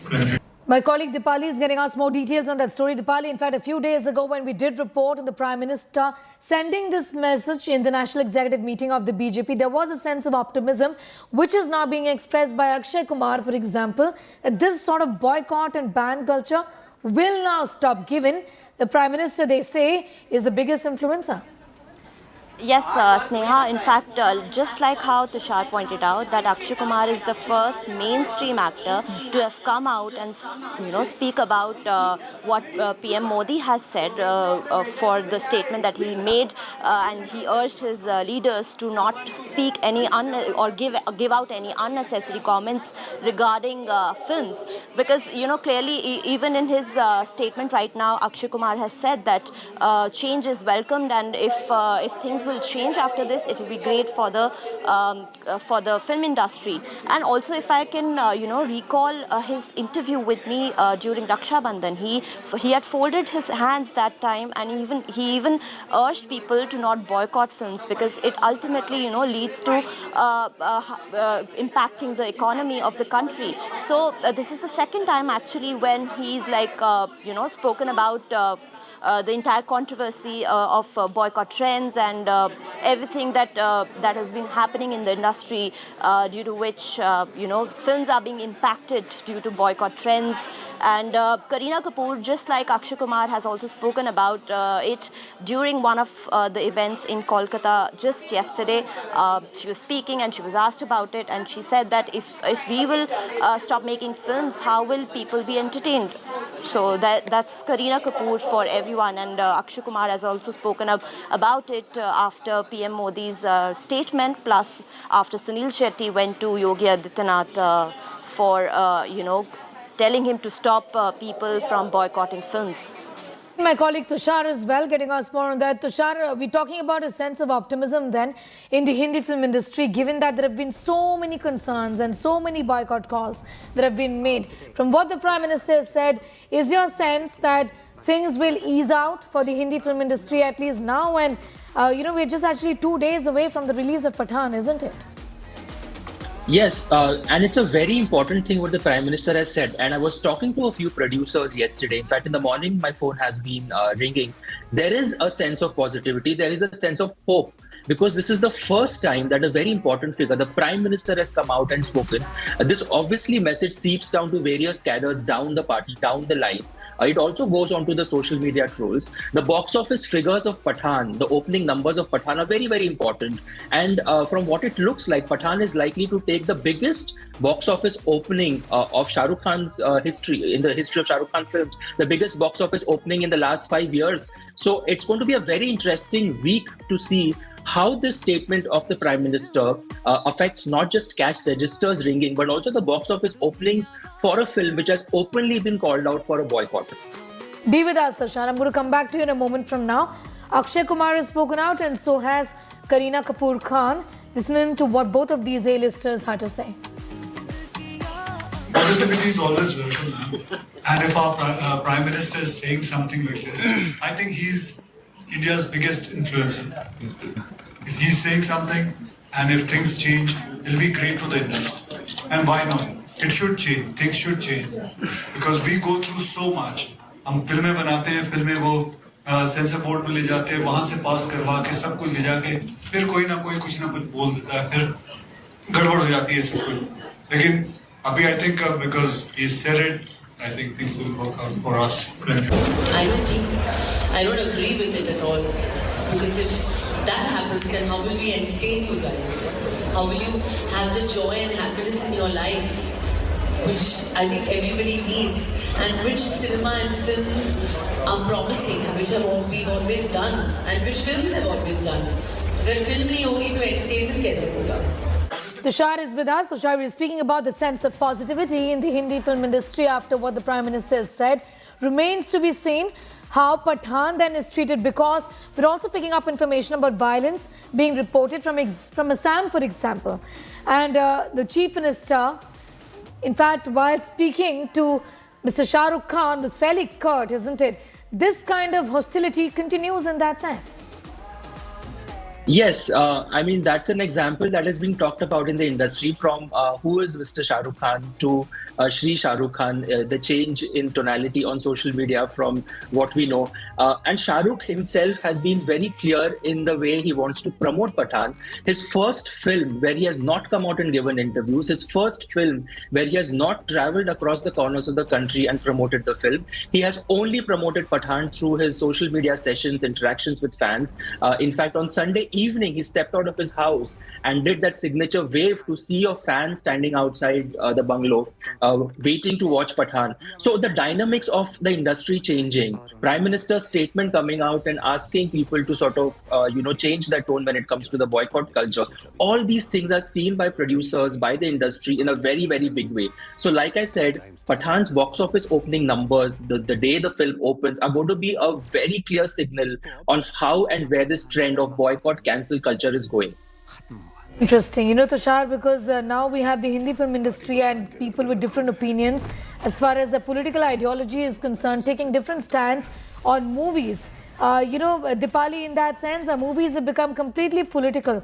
Also on Twitter on one side and on other platforms, we've seen a lot of people then come out and said this is going to be a super hit, first day, first show. We stand with Pathan. It's a larger message that a lot of people are trying to send out, that these comments are not going to dissuade the Hindi film industry, isn't it? Absolutely, Sneha. In fact, the early trends that are coming in for advance bookings are tremendous. I mean, Pathan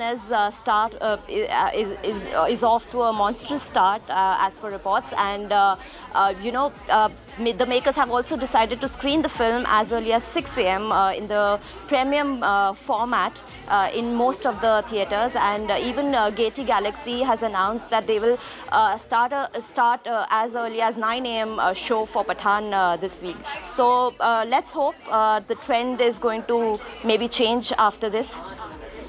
All right, I'm going to just come back to you, Dipali, and to Tushar in a moment from now, and we're all hoping that the trend changes because we all love the Hindi film industry. Listen in to what Akshay Kumar and Kareena Kapoor Khan have said.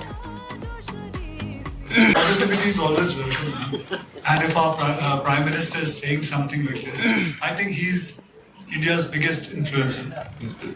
If he's saying something and if things change, it'll be great for the industry. And why not? It should change. Things should change. Because we go through so much. हम फिल्में बनाते हैं, फिल्में वो sensor board में ले जाते हैं, वहाँ से पास करवा के सब कुछ ले जाके फिर कोई ना कुछ बोल देता है, फिर गड़बड़ हो जाती है सब कुछ. लेकिन अभी I think because he said it, I think things will work out for us. I don't agree with it at all. Because if that happens, then how will we entertain you guys? How will you have the joy and happiness in your life, which I think everybody needs, and which cinema and films are promising, and which we've always done, and which films have always done. अगर film नहीं होगी तो entertainment कैसे होगा? Days after Prime Minister Modi's stern warning to BJP leaders against the boycott culture, grateful Bollywood has sent a thank you note. Akshay Kumar has hailed Prime Minister Modi, calling him the biggest influencer. Ahead of the big Pathan release, will boycott brigade relent? Take a look. Vijay sir कोई normal star नहीं, हम सबके दिलों के superstar हैं वो. जंगल मेरा मुझे कहते हैं शेर. मुझे साल में 4 पिक्चरें करनी होती हैं, 2 OTT की भी, और 28 एड्स भी हैं सर, 17 शोज और एक आधा रियलिटी शो भी करना होता है. इनके लाखों करोड़ों फैंस की तरह मेरे और मेरे बेटे का भी सपना है अपने सुपरस्टार के साथ एक सेल्फी लेने का. While it was a big day for Akshay Kumar, as after back-to-back box office studs in 2022, the superstar finally started afresh in 2023 by launching the trailer of his next film, Selfie.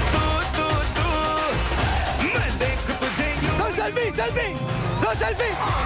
दुनिया जानती है कि अगर acting के अलावा मेरा कोई दूसरा प्यार है तो वो है ड्राइविंग. मेरे होते हुए विजय सर के पास लाइसेंस नहीं, 2 दिन में लाइसेंस पकड़वा दूंगा। प्लीज मैडम, प्लीज एक सेल्फी दिलवा दीजिए प्लीज। ऐसे फैंस की वजह से हम जिंदा हैं, वरना हम तो कब के।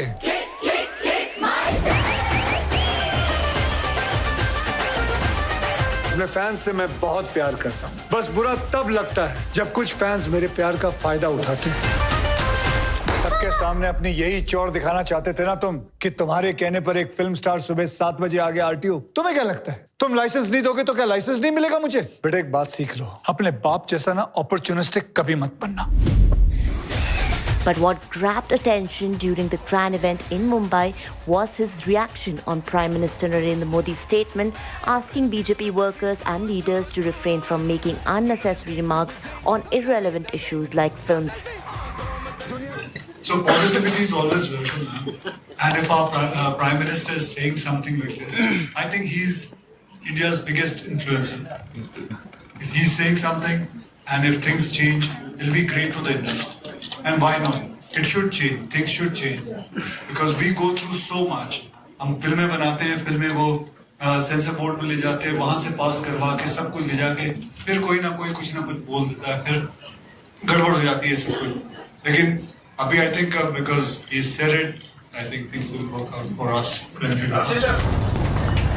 That's right. Akshay Kumar, who had once interviewed Prime Minister Narendra Modi, that too during his trailer launch event.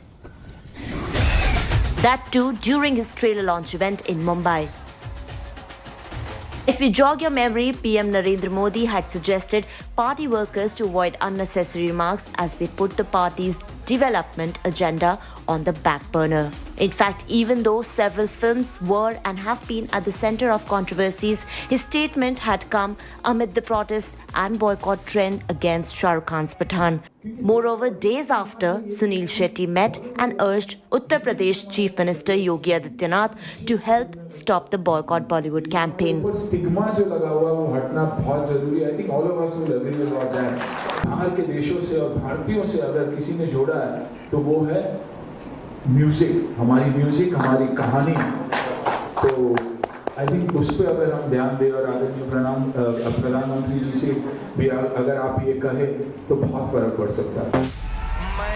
For the unversed, present during the trailer launch event of Akshay Kumar's starrer Selfie were also Imran Hashmi, director Raj Mehta, producer Karan Johar, Prithviraj Sukumar, along with Nushit Barucha and Diana Penty, who essay the female leads. Selfie promises lots of action, drama, stunts, power-packed dialogues, bone-tickling comedy. In short, a roller coaster ride awaits for the audience on February 24th.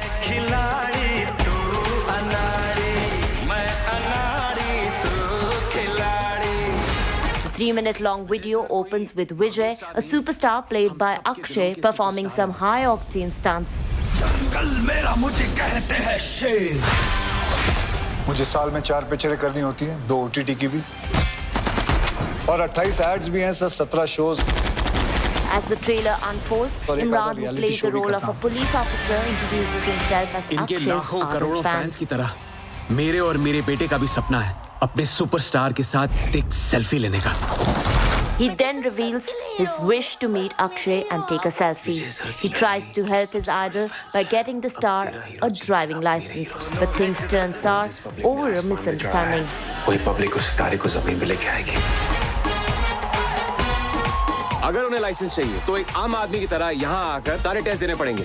Fan था ये sir का, अब celebrity बना घूम रहा है. Volume बढ़ाइए. Fan था ये सर का, अब सेलिब्रिटी बना घूम रहा है. टीवी का वॉल्यूम बढ़ाइए. अब मैं लर्नर्स टेस्ट, रोड टेस्ट, चाहे तो blood test, screen test, urine test सब देके जाऊंगा और ड्राइविंग लाइसेंस लेके जाऊंगा ओम प्रकाश अग्रवाल जी के हाथों. The trailer also introduces Nushit Barucha as Imran Hashmi's wife, while Diana Penty seems to be essaying the role of Akshay Kumar's better half. For the unversed, Selfie is the remake of Malayalam film Driving License, which featured Prithviraj Sukumar and Suraj Vendramodu. This Lal Jr. directorial was a massive hit at the time. Entertainment Bureau, India Today.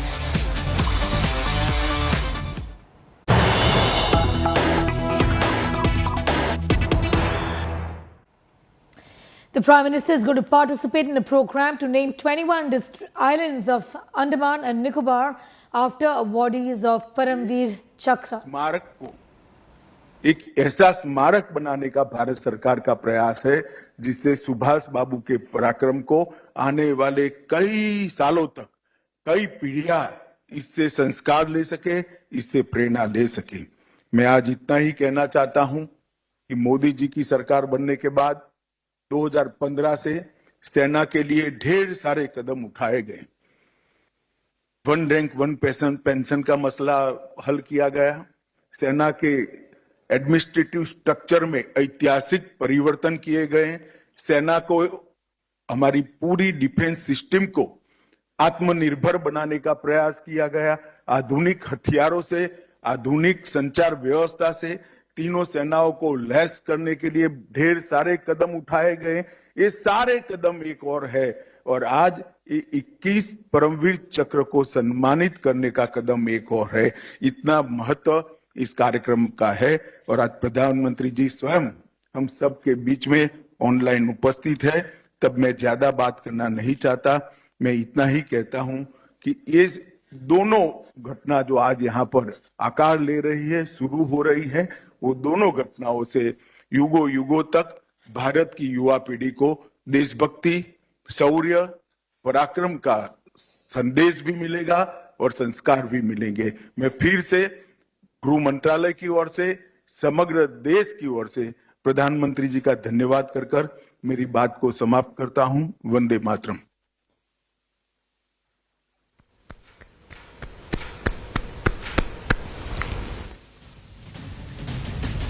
धन्यवाद मंत्री महोदय।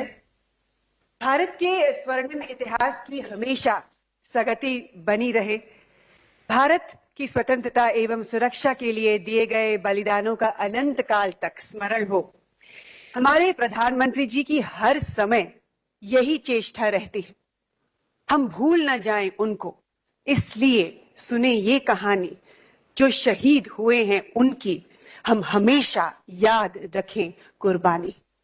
माननीय प्रधानमंत्री जी ये सुनिश्चित कर रहे हैं।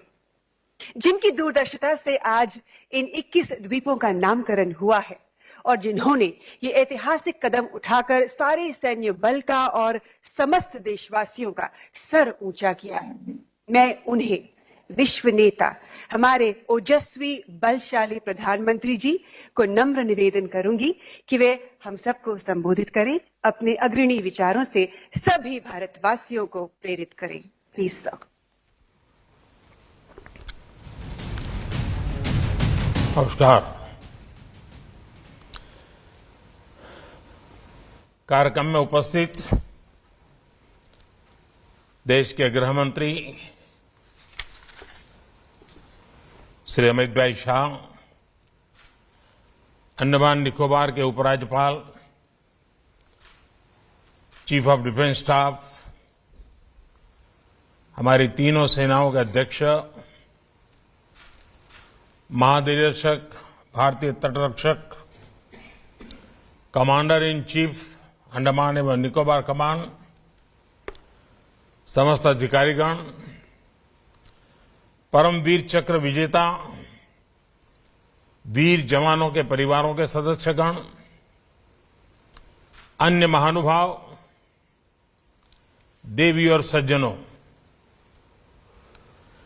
आज नेताजी सुभाष की जन्म जयंती है। देश पराक्रम दिवस के रूप में इस प्रेरणा दिवस को मनाता है। सभी देशवासियों को पराक्रम दिवस की अनेक अनेक शुभकामनाएं। आज पराक्रम दिवस पर अंडमान निकोबार द्वीप समूह में नई सुबह की रश्मियां एक नया इतिहास लिख रही है। और जब इतिहास बनता है तो आने वाली सदियां उसका स्मरण भी करती हैं, आकलन भी करती हैं मूल्यांकन भी करती हैं और अविरत प्रेरणा पाती रहती हैं। आज अंडमान निकोबार के 21 द्वीपों का नामकरण हुआ है। इन 21 द्वीपों को अब परम वीर चक्र विजेताओं के नाम से जाना जाएगा। जिस द्वीप पर नेताजी सुभाष चंद्र बोस रहे थे, वहां उनके जीवन और योगदानों को समर्पित एक प्रेरणा स्थली, एक स्मारक का भी आज शिलान्यास हुआ है। आज के इस दिन को आजादी के अमृत काल के एक महत्वपूर्ण अध्याय के रूप में आने वाली पीढ़ियां याद करेगी। नेताजी का ये स्मारक शहीदों और वीर जवानों के नाम पर ये द्वीप हमारे युवाओं के लिए, आने वाली पीढ़ियों के लिए एक चिरंतर प्रेरणा का स्थल बनेंगे। मैं अंडमान निकोबार द्वीप समूह के लोगों को और सभी देशवासियों को इसके लिए बहुत बहुत बधाई देता हूं। मैं नेताजी सुभाष और परमवीर चक्र विजेता योद्धाओं को श्रद्धापूर्वक नमन करता हूं। भाई और बहनों, अंडमान की ये धरती वो भूमि है जिसके आसमान में पहली बार मुक्त तिरंगा फहरा था। इस धरती पर पहली आजाद भारतीय सरकार का गठन हुआ था। इस सब के साथ अंडमान की इसी धरती पर वीर सावरकर और उनके जैसे अनगिनत वीरों ने देश के लिए तप, तितिक्षा और बलिदानों की पराकाष्ठा को छुआ था। सेल्युलर जेल की कोठरियां, उस दीवार पे जड़ी हुई हर चीज आज भी अप्रतिम पीड़ा के साथ साथ उस अभूतपूर्व जज्बे के स्वर वहां पहुंचने वाले हर किसी के कान में पड़ते हैं, सुनाई पड़ते हैं। लेकिन दुर्भाग्य से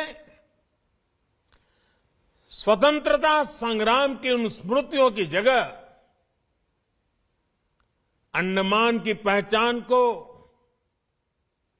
गुलामी की निशानियों से जोड़कर रखा गया था। हमारे आइलैंड्स के नामों तक में गुलामी की छाप थी, पहचान थी। मेरा सौभाग्य है कि 4-5 साल पहले जब मैं पोर्ट ब्लेयर गया था, तो वहां मुझे 3 मुख्य आइलैंड्स को भारतीय नाम देने का अवसर मिला था। आज रॉस आइलैंड नेताजी सुभाष चंद्र बोस द्वीप बन चुका है। हैवलॉक और नील आइलैंड स्वराज और शहीद आइलैंड बन चुके हैं। और इसमें भी दिलचस्प ये कि स्वराज और शहीद नाम तो खुद नेताजी का दिया हुआ था। इस नाम को भी आजादी के बाद महत्व नहीं दिया गया था।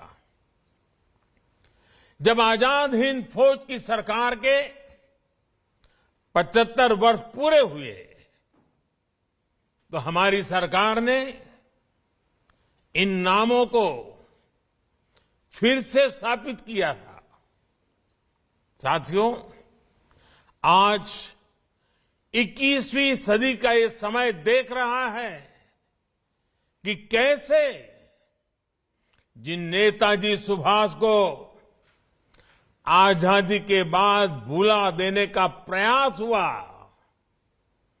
आज देश उन्हीं नेताजी को पल पल याद कर रहा है। अंडमान में जिस जगह नेताजी ने सबसे पहले तिरंगा फहराया था, वहां आज गगनचुंबी तिरंगा आजाद हिंद फौज के पराक्रम का गुणगान कर रहा है। पूरे देश में और देश के कोने कोने से जब लोग यहां आते हैं तो समंदर किनारे लहराते तिरंगों को देखकर उनके दिलों में देशभक्ति का रोमांच भर जाता है। अब अंडमान में उनकी याद में जो म्यूजियम और स्मारक बनने जा रहा है, वो अंडमान की यात्रा को और भी स्मरणीय बनाएगा। 2019 में नेताजी से जुड़े ऐसे ही एक म्यूजियम का लोकार्पण दिल्ली के लाल किले में भी हुआ था। आज लाल किला जाने वाले लोगों के लिए वो म्यूजियम एक प्रकार से हर पीढ़ी के लिए प्रेरणा स्थली की तरह है।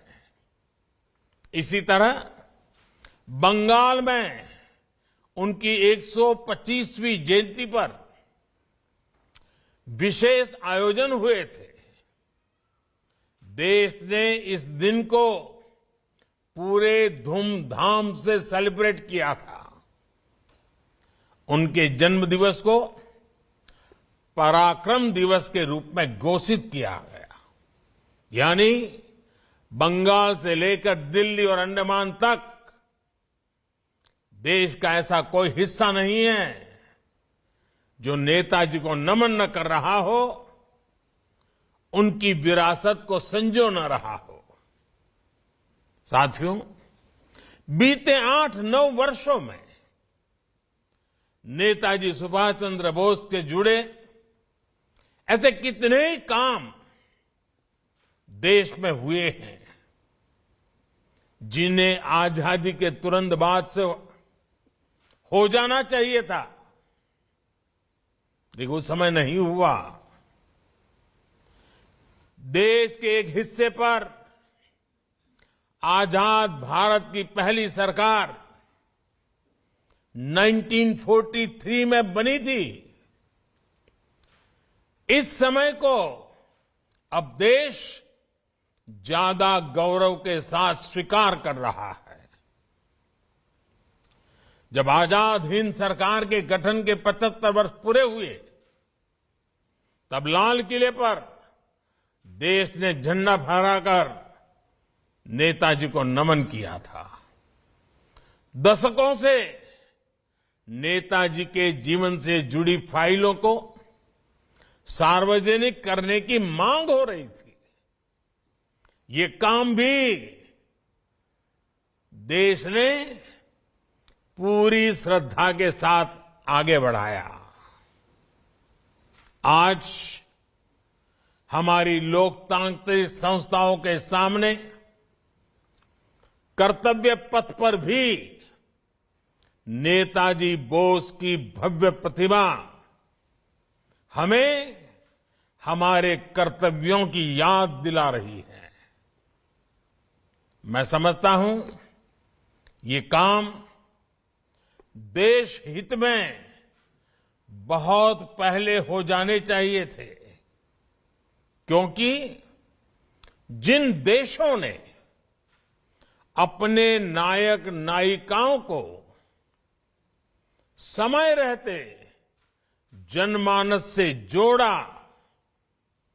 साझे और समर्थ आदर्श गढ़े, वो विकास और राष्ट्र निर्माण की दौर में बहुत आगे गए। इसलिए यही काम आजादी के अमृत काल में भारत कर रहा है, जी जान से कर रहा है।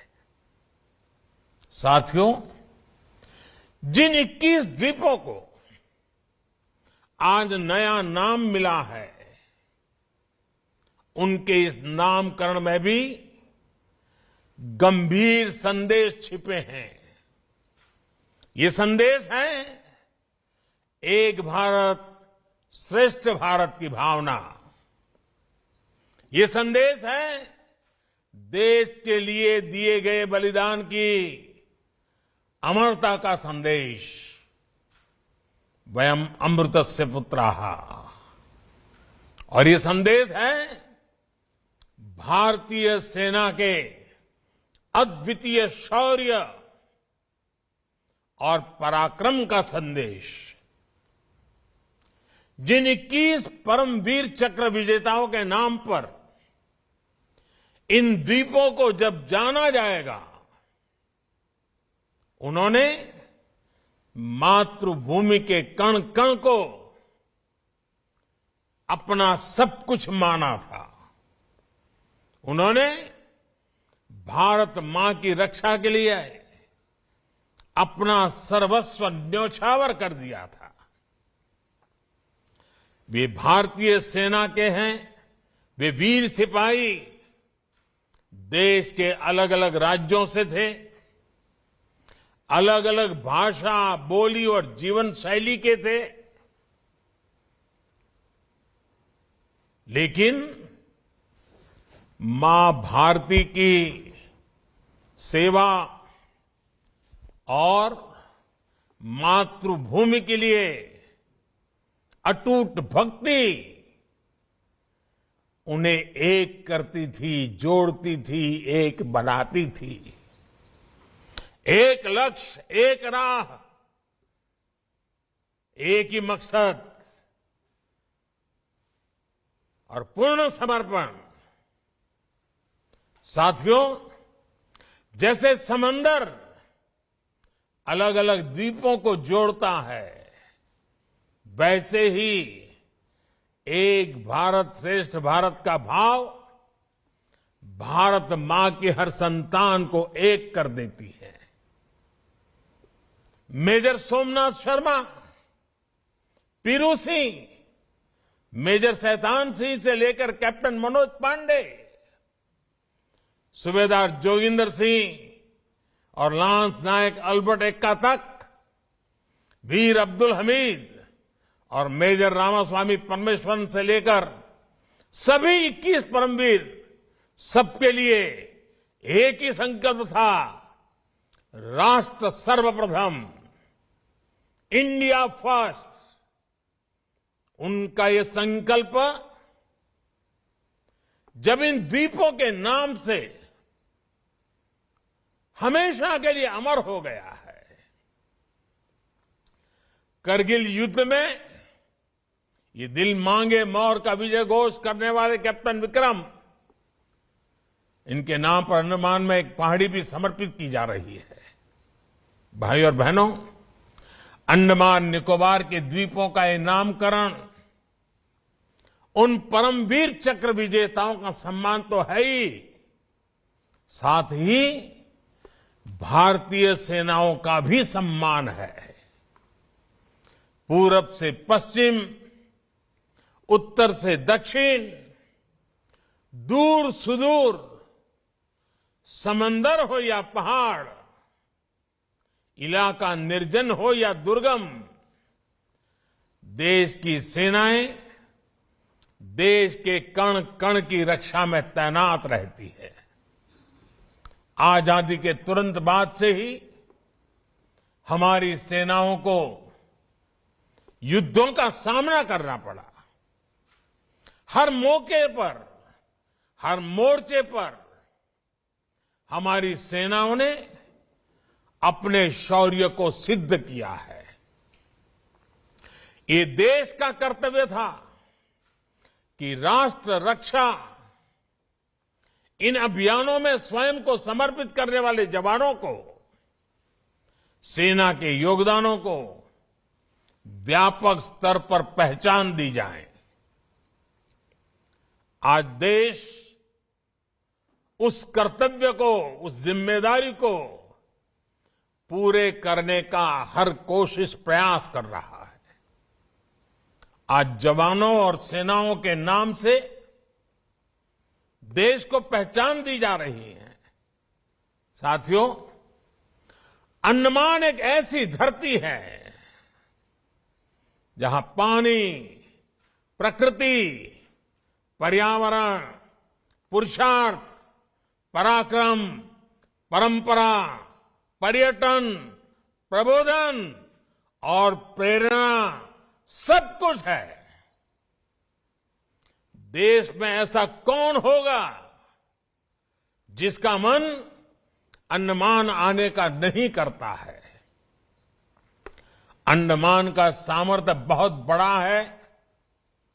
यहां पर अथाह अवसर है। हमें इन अवसरों को पहचानना है। हमें इस सामर्थ्य को जानना है। बीते 8 वर्षों में देश ने इस दिशा में लगातार प्रयास किए हैं। कोरोना के झटकों के बाद भी पर्यटन क्षेत्र में अब इन प्रयासों के परिणाम दिखाई देने लगे हैं। 2014 में देश भर से जितने पर्यटक अंडमान आते थे, 2022 में उससे करीब करीब 2 गुने लोग यहां आए हैं। यानी पर्यटकों की संख्या 2 गुनी हुई है, तो पर्यटन से जुड़े रोजगार और आय भी बढ़े हैं। इसके साथ ही एक और बड़ा बदलाव बीते वर्षों में हुआ है। पहले लोग केवल प्राकृतिक सौंदर्य के बारे में, यहां के बीचेज के बारे में सोचकर अंडमान आते थे, लेकिन अब इस पहचान को भी विस्तार मिल रहा है। अब अंडमान से जुड़े स्वाधीनता इतिहास को लेकर भी उत्सुकता बढ़ रही है। अब लोग इतिहास को जानने और जीने के लिए भी यहां आ रहे हैं।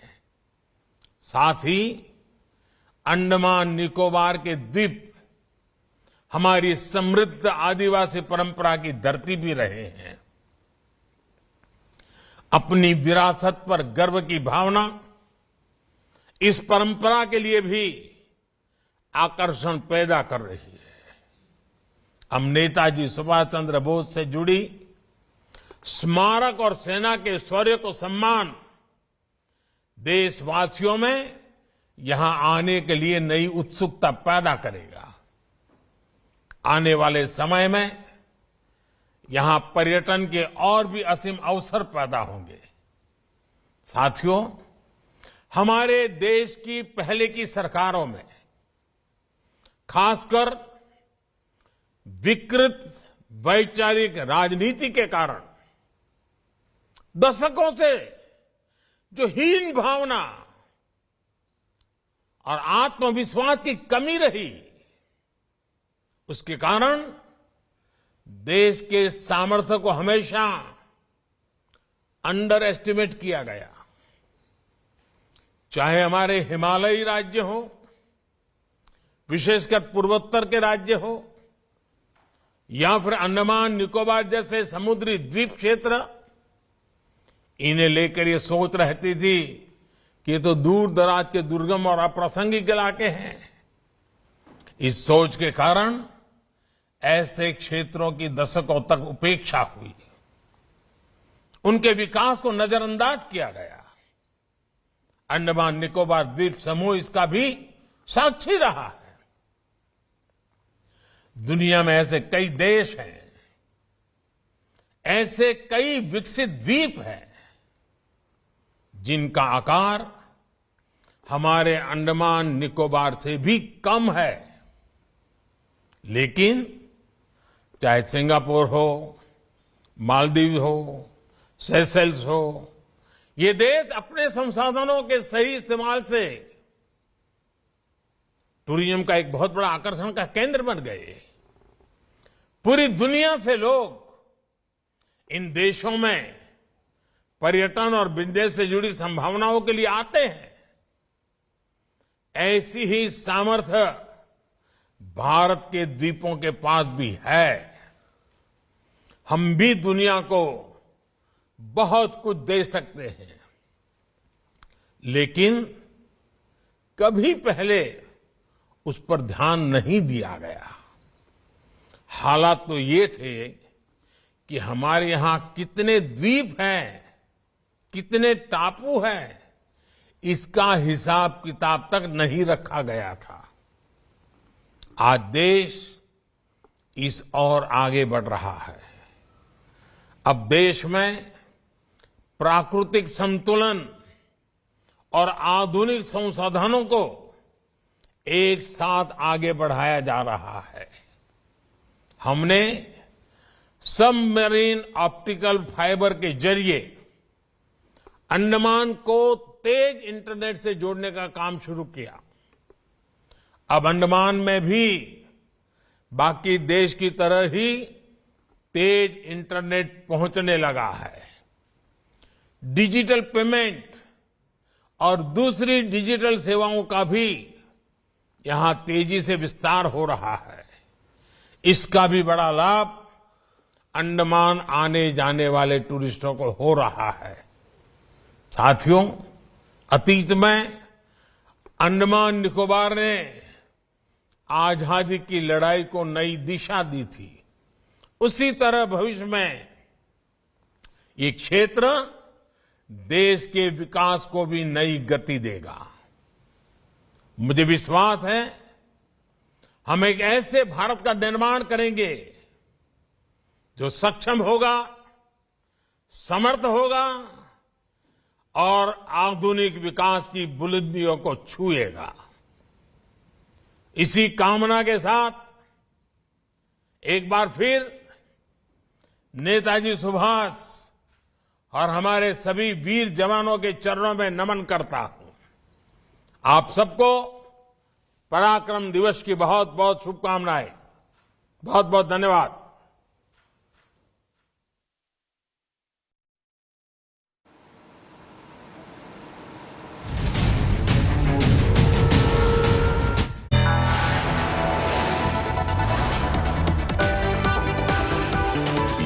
are watching India Today.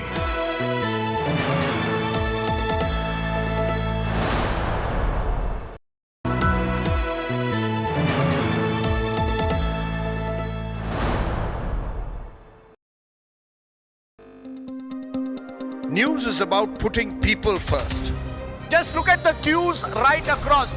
About asking the right questions to those in power. It takes no sides. माँ का दर्द एक दर्द कोई नहीं समझ सकता उस दर्द को. It reveals.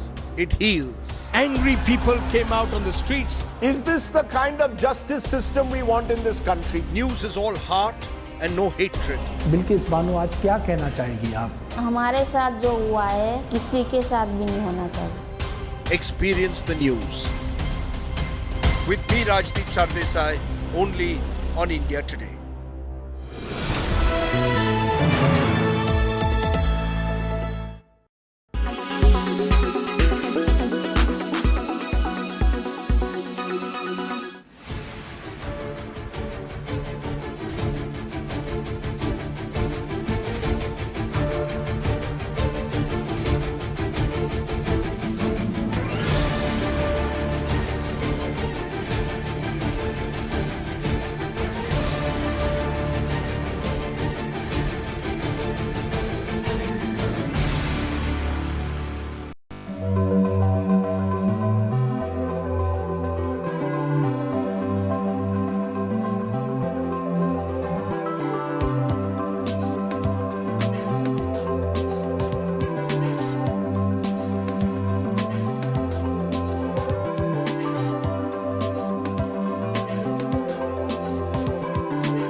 Very good afternoon. You're watching India Today. I'm Nabila Jamal. Let me take you through the top news, the headlines first.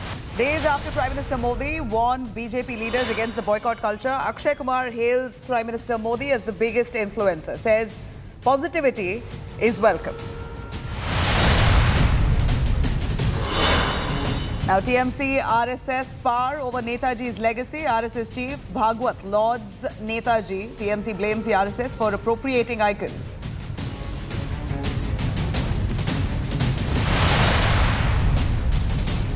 And days after twin blasts rock Jammu and Kashmir, Rahul Gandhi and company resumes the yatra. Security has been beefed up for yatra as Rahul walks across the blast site.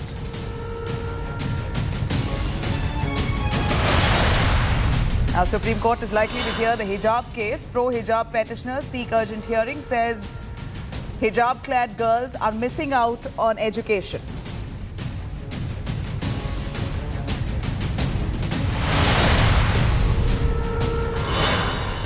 And a big boost to naval submarine fleet. Indian Navy commissions INS Wagir, the Sand Shark, third submarine to be added in 24 months. Third temple that's been vandalized in Australia with Hindu hate graffiti all over in less than 15 days' time. Revered temple vandalized with graffiti that says Hindustan Murdabad.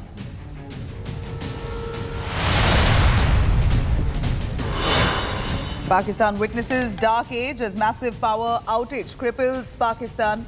90% of Pakistan without power. All major Pak cities at this point in full darkness due to this power outage.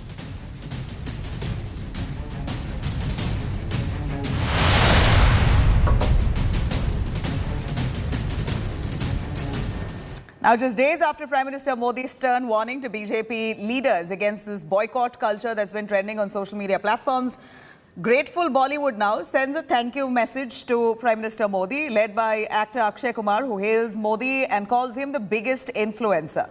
Ahead of the big Pathan release, will Boycott Brigade really relent post Prime Minister's message? Let's have a look. Vijay sir कोई normal star नहीं है, हम सबके दिलों के superstar हैं वो। जंगल मेरा मुझे कहते हैं शेर। मुझे साल में 4 पिक्चरें करनी होती हैं, 2 OTT की भी, और 28 एड्स भी हैं, 17 शोज और एक आधा रियलिटी शो भी करना होता है। इनके लाखों करोड़ों फैंस की तरह मेरे और मेरे बेटे का भी सपना है अपने सुपरस्टार के साथ एक सेल्फी लेने का। While it was a big day for Akshay Kumar, as after back-to-back box office studs in 2022, the superstar finally started afresh in 2023 by launching the trailer of his next film, Selfie.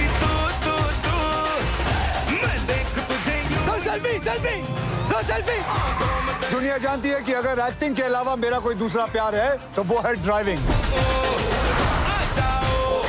मेरे होते हुए विजय sir के पास licence नहीं, 2 दिन में licence पकड़वा दूंगा। Please madam, please एक सेल्फी दिलवा दीजिए प्लीज। ऐसे फैंस की वजह से हम जिंदा हैं, वरना हम तो कब के।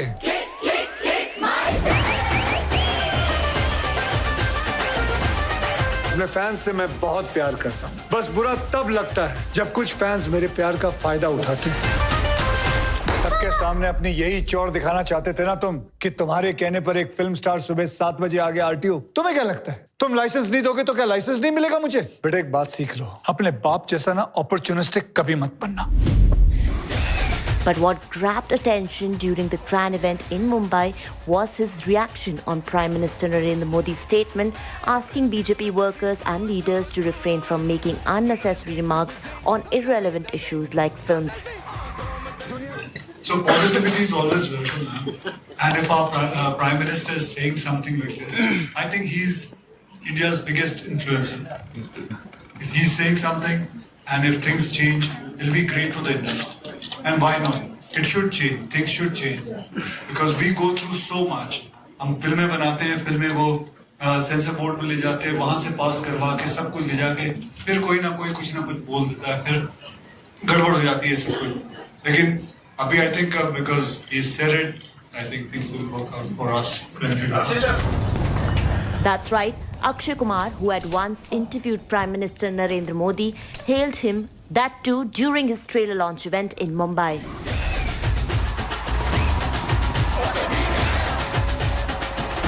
If you jog your memory, PM Narendra Modi had suggested party workers to avoid unnecessary remarks as they put the party's development agenda on the back burner. In fact, even though several films were and have been at the center of controversies, his statement had come amid the protests and boycott trend against Shah Rukh Khan's Pathan. Moreover, days after, Sunil Shetty met and urged Uttar Pradesh Chief Minister Yogi Adityanath to help stop the Boycott Bollywood campaign. Stigma जो लगा हुआ वो हटना बहुत जरूरी है. I think all of us will agree about that. बाहर के देशों से और भारतीयों से अगर किसी ने जोड़ा है तो वो है म्यूजिक, हमारी कहानी. तो आई थिंक उस पर अगर हम ध्यान दें और आदरणीय प्रधानमंत्री जी से भी अगर आप ये कहें तो बहुत फर्क पड़ सकता है. मैं खिलाड़ी तू अनाड़ी, मैं अनाड़ी तू खिलाड़ी.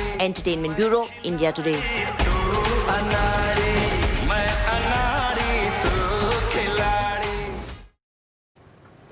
Now, Bollywood is certainly going all out against the boycott brigade, and recent comments made by Prime Minister Modi seems to have really strengthened Bollywood's resolve against this boycott culture. Just days ago, Prime Minister Modi at a national executive meet of the BJP had advised BJP leaders to avoid promoting any kind of boycott trends against films. And now, responding to Prime Minister's statement, Akshay Kumar, superstar, has come out to thank Prime Minister's message. Akshay, in a press conference there for his latest film, Selfie, has called Prime Minister Modi the biggest influencer, saying that his advice is certainly great for the film industry that's currently reeling under various circumstances, including that of COVID, and then the recent boycott trend really hurting the industry and how.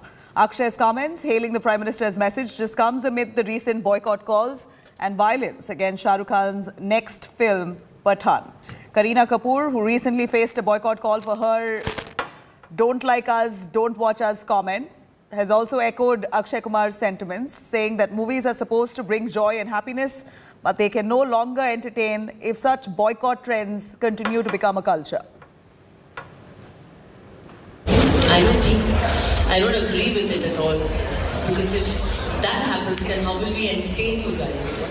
How will you have the joy and happiness in your life, which I think everybody needs, and which cinema and films are promising, and which have been always done, and which films have always done.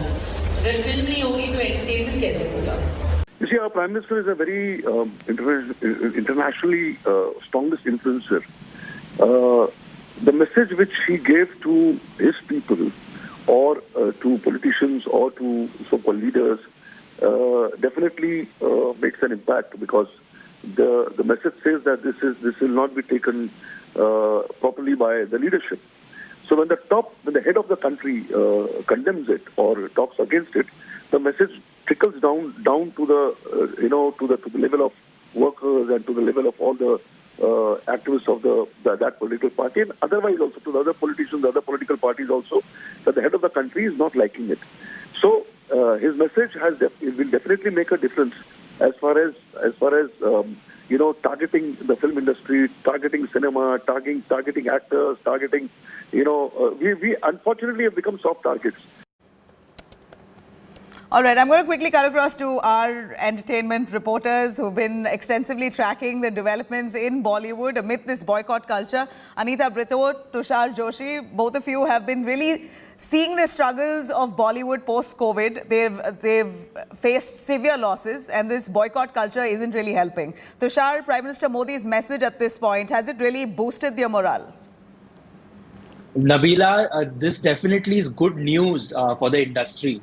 I mean, this advisory comes on the heels of the release of Pathan, one of the biggest releases in recent times. The advance booking for Pathan looks amazing. It will be Shah Rukh Khan's biggest opener in the last 5 years. And Prime Minister's advisory, Prime Minister's recommendation definitely seems like the cherry on the cake. Now, what needs to be seen is how much is this taken seriously? The next few days that follows, Pathan is just days away from release.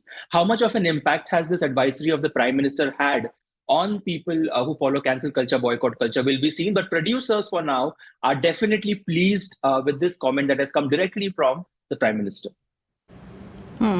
Anita, would you be able to tell us what exactly Akshay Kumar said in response to a question he was asked about Prime Minister trying to shut trolls or asking for boycott culture not to have any kind of political backing, at least within the BJP. How has the industry reacted?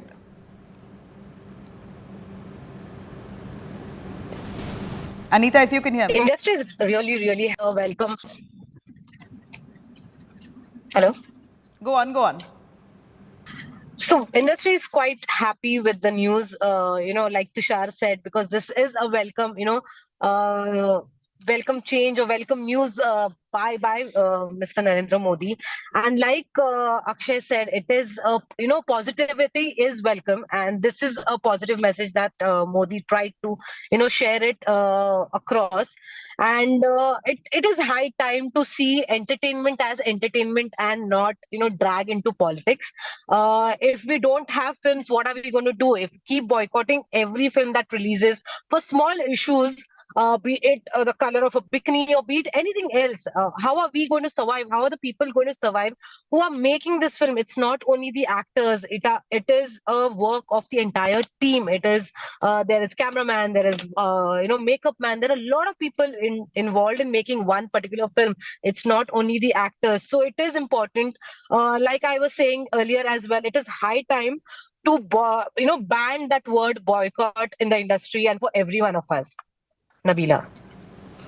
Anita, absolutely. And it's not just about nitpicking. Say, even if critics might say this is just one or two films that really are going through the grind of this boycott culture or are rather being targeted. But the fact remains that even one film that's targeted on social media extensively calling for boycott calls, it's every movie maker henceforth who will feel apprehensive, who will be vulnerable, who will hesitate in the future possibly to invest in a big project movie or a big ticket actor. So this could be a ripple effect. It could really bring down the industry, which is already currently reeling under severe losses owing to the COVID pandemic.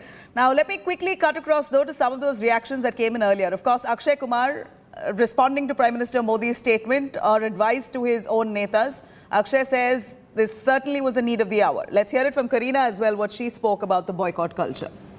Positivity is always welcome, ma'am. And if our Prime Minister is saying something like this, I think he's India's biggest influencer. If he's saying something and if things change, it'll be great for the industry. And why not? It should change. Things should change. Because we go through so much. हम फिल्में बनाते हैं, फिल्में वो sensor board में ले जाते हैं, वहां से पास करवा के सब कुछ ले जाके फिर कोई ना कोई कुछ ना कुछ बोल देता है, फिर गड़बड़ हो जाती है सब कुछ. लेकिन अभी I think because he said it, I think things will work out for us. I don't agree with it at all, because if that happens, then how will we entertain you guys? How will you have the joy and happiness in your life, which I think everybody needs, and which cinema and films are promising, and which have been always done, and which films have always done. अगर film नहीं होगी तो entertainment कैसे होगा? All right, going back to our reporters Anita, Brito and Tushar. Tushar, not too sure how many films have really incurred losses owing to this boycott brigade. I mean, as much as we frown over this whole boycott culture, do they really have the power to bring down a film's prospects? Has it really happened? Would you be able to give us an example on which film has really been hit with losses owing to this whole boycott culture, this attempt to bring down the film on social media platforms? One thing is to say whatever you want to say on your social media platforms, but does it really have the capacity to influence viewers to go to theatres and watch it? Nabila, that's a very interesting question. And I think the answer to that is very clear. The way films are being marketed and promoted has changed. If you look at a film from the stage of its inception to the point where it's being promoted, it's released, the entire arithmetics and mathematics surrounding the release of a film has changed. There is a publicity agent who takes the film and interviews of actors happen. In today's day and time, social media has become the biggest point of discussion during the release of a film. Meaning, how much is a film getting trolled for? For example, Lal Singh Chadda. How much did Lal Singh Chadda trend on social media? What were the hashtags that were used for Lal Singh Chadda? What were the hashtag boycott calls that were made for Lal Singh Chadda? These are things that the producer of the film, the actors of the film take into consensus. So yes, there is a different way of promoting and marketing a film now. And these boycott calls definitely affect, the initial stage of the film release. Then it's up to the audience. If the film is bad, if the script is bad, then there is nothing that can save the film. But boycott calls, social media calls, these hashtags, toxic culture on social media. In fact, Kareena told me when I met her recently that it does affect actors. They do go through these hashtags on their phones as well. And like I was mentioning or referring to, it hurts the morale of the industry altogether. And the next time someone wants to invest a large sum of money, they're obviously apprehensive. Nobody wants to lose out on that kind of a budget that's being put into a film. Pathan, for example, right, Anita, the kind of calls that were made to boycott Shah Rukh Khan's upcoming film. 4 years later, Shah Rukh has, shot for it 4 long years. And it's not Shah Rukh's movie alone. We're talking about Deepika, the entire production unit, the entire system that's come together to work towards Pathan. They're all going to be hurt had this boycott brigade really had the power to stall the film. But fortunately for Pathan, it's passed through. A lot of hurdles though. They went through the censor board. Censor boards asked them to change a few scenes. They very willingly come back with changes, and now the movie is all set to release. So a classic example with Pathan itself. The King Khan, his film going through a boycott call of this nature. What does it really speak of today? So things have actually changed a lot, and it is, we know what happened last year. There were so many releases, and hardly, if we count, it's hardly 4 films, managed to make monies at the box office last year. And coming to this year, the first big release is Pathan. So everyone is not only the stars of the film, but even the trade experts and the exhibitors who have invested so much of their time and money. Even they are expecting to have, a blockbuster film releasing in theaters and hoping to get all the money back what they have invested. So it would have affected this boycott, the trend that was going on. It would have affected Pathan, but luckily, and I think God willingly, it has benefited Pathan in a positive way and not in a negative way. And the advance booking speaks a lot about this. The advance booking is amazing, and people can't wait. It's hardly 2 days more. 25th the film releases, and people really can't wait to see Pathan. So, right, it's so not only if you're saying that this has been a plus for Pathan, I'm not too sure. I mean, one has to look at it in a positive way. You have no other choice. If your film's a victim to this boycott brigade, then the only way to look at it is hopefully that brings us some publicity. When I say us, I mean the unit of Pathan. But stay with us, Anita. We are going to cut across to several of those reactions that came in from Bollywood. Remember, it's hard as it is to get a response from these Bollywood stars on the boycott culture, because anything that they say could turn out ugly for them on social media. That's the fear that they have. But even amid all of that, you had some top stars who spoke, including that of Amitabh Bachchan and Shah Rukh Khan a little earlier. Let's have a listen. The collective narrative of our times is shaped by social media. And contrary to the belief that the spread of social media will affect cinema negatively, I believe cinema has an even more important role to play now. Social media is often driven by a certain narrowness of view that limits human nature to its baser self. I read somewhere that negativity increases social media consumption and thereby increases its commercial value as well. Such pursuits enclose the collective narrative, making it divisive and destructive. But even now, ladies and gentlemen, and I'm sure my colleagues on stage will agree, questions are being raised on civil liberties and freedom of expression. Since those early times, there have been many changes in cinema content. Art house cinema, the advent of the angry young man of the 70s and 80s, viewed against the frustration of countless unemployed youth, to the current brand of historicals, couched in fictionalized jingoism, along with moral policing. The range has kept audiences reflecting on the politics and social concerns of our times through single screens, videos, multiplexes, and now the burgeoning OTT. #boycott Bollywood आपके कहने से ही ये रुक भी सकता है, क्योंकि फिलहाल ऑडियंस के दिमाग में यही है कि बॉलीवुड यानी हिंदी सिनेमा यानी जगह अच्छी नहीं है। हमने अच्छी फिल्में भी की है। ये जो हमारे ऊपर स्टिग्मा जो लगा हुआ है वो हटना बहुत जरूरी है। I think all of us will agree with that. 99% लोग हम वैसे हैं नहीं। हम दिन भर ड्रग्स नहीं लेते, हम दिन भर गलत काम नहीं करते, अच्छे काम से भी हमेशा जुड़े हैं। भारत को अगर बाहर के देशों से और भारतीयों से अगर किसी ने जोड़ा है तो वो है म्यूजिक, हमारी कहानी। तो आई थिंक उस पर अगर हम ध्यान दें और आदरणीय प्रधानमंत्री जी से भी अगर आप ये कहें तो बहुत फर्क पड़ सकता है। All right, those were previous comments. For now, Prime Minister Modi giving out an advice to his party members to refrain from commenting on films or jumping into a boycott culture of this nature, because that really changes the narrative entirely. Let's hope that comes as relief for Bollywood. On that note, we're slipping into a short break. We'll be right back with news and updates on the other side. Stay with us.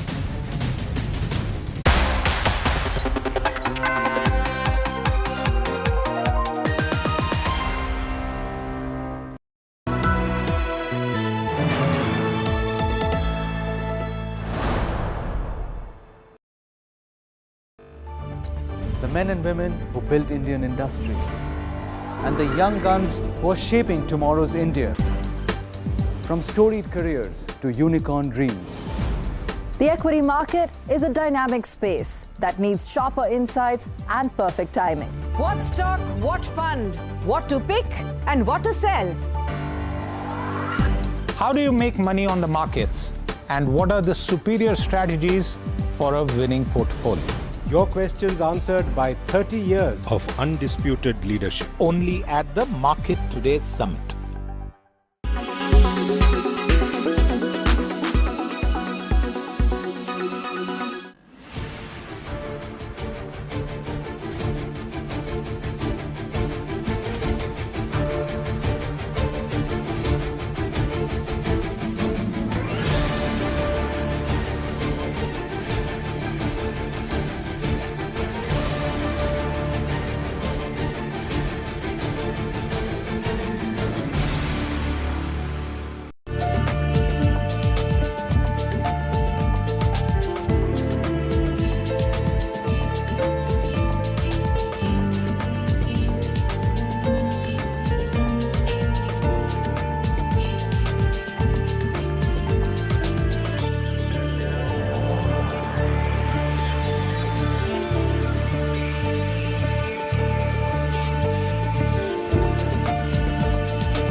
All right, some big news coming in from Karnataka. Karnataka Congress chief DK Shivkumar makes a big charge against the BJP. DK says, and I quote, Karnataka is now becoming a hub of communal violence. BJP workers are holding Trishul sticks.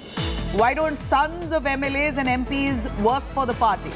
Children of the poor are being sacrificed to unleash their narrative. This is DK Shivkumar's words. Let's have a listen as he speaks. ಅನೇಕ ವಿದ್ಯಾಸಂಸ್ಥೆಯ ಸ್ನೇಹಿತರುಗಳೆಲ್ಲ ನನಗೆ ಪರಿಚಯ ಇದ್ದಾರೆ. ಅವ್ರು ಹೇಳ್ತಾ ಇದ್ರು, ಹೊರಗಡೆ ದೇಶದಿಂದ ಹೊರಗಡೆ ರಾಜ್ಯದಿಂದ ಸಾವಿರಾರು ಜನ ಬಂದು ವಿದ್ಯಾಭ್ಯಾಸಕ್ಕೆ ಹೋಗ್ತಾ ಇಲ್ಲಿ ಬರ್ತಿದ್ರಂತೆ. ಈ ಕೋಮು ಗಲಭೆ ಏನು ವಿಷ ಬಿತ್ತಿದ್ದಾರೆ ಇಲ್ಲಿ, ಇದನ್ನ ನೋಡಿ ಮಕ್ಕಳನ್ನು ಕೂಡ ಇಲ್ಲಿ ಕಳಿಸಿದ್ರೆ ನಮಗೆ ಸುರಕ್ಷತೆ ಇಲ್ಲ ಅಂತೇಳಿ ಇವತ್ತು ಅಡ್ಮಿಷನ್ ಕೂಡ ಜನ ಇವತ್ತು ಬರ್ತಾ ಇಲ್ಲ ಅಂತ ಹೇಳಿ ವಿಚಾರವನ್ನು ತಿಳಿಸಿದ್ರು.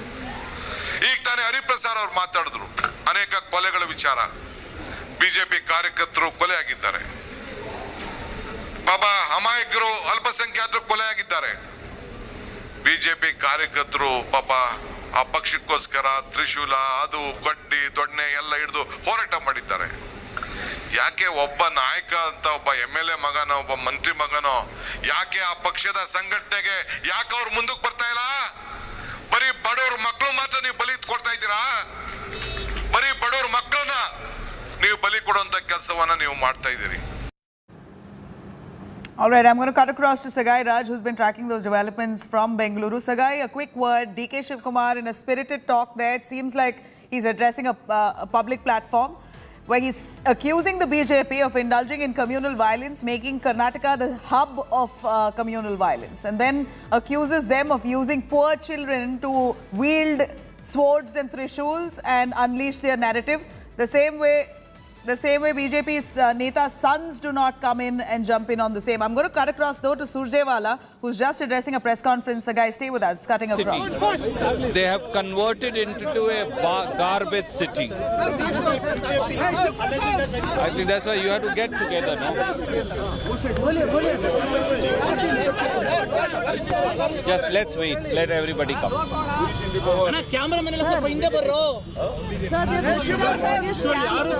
Why does one person hold everything? Beta, will you hold? Let me, okay, let me know that nobody else. Let me try and put everything together.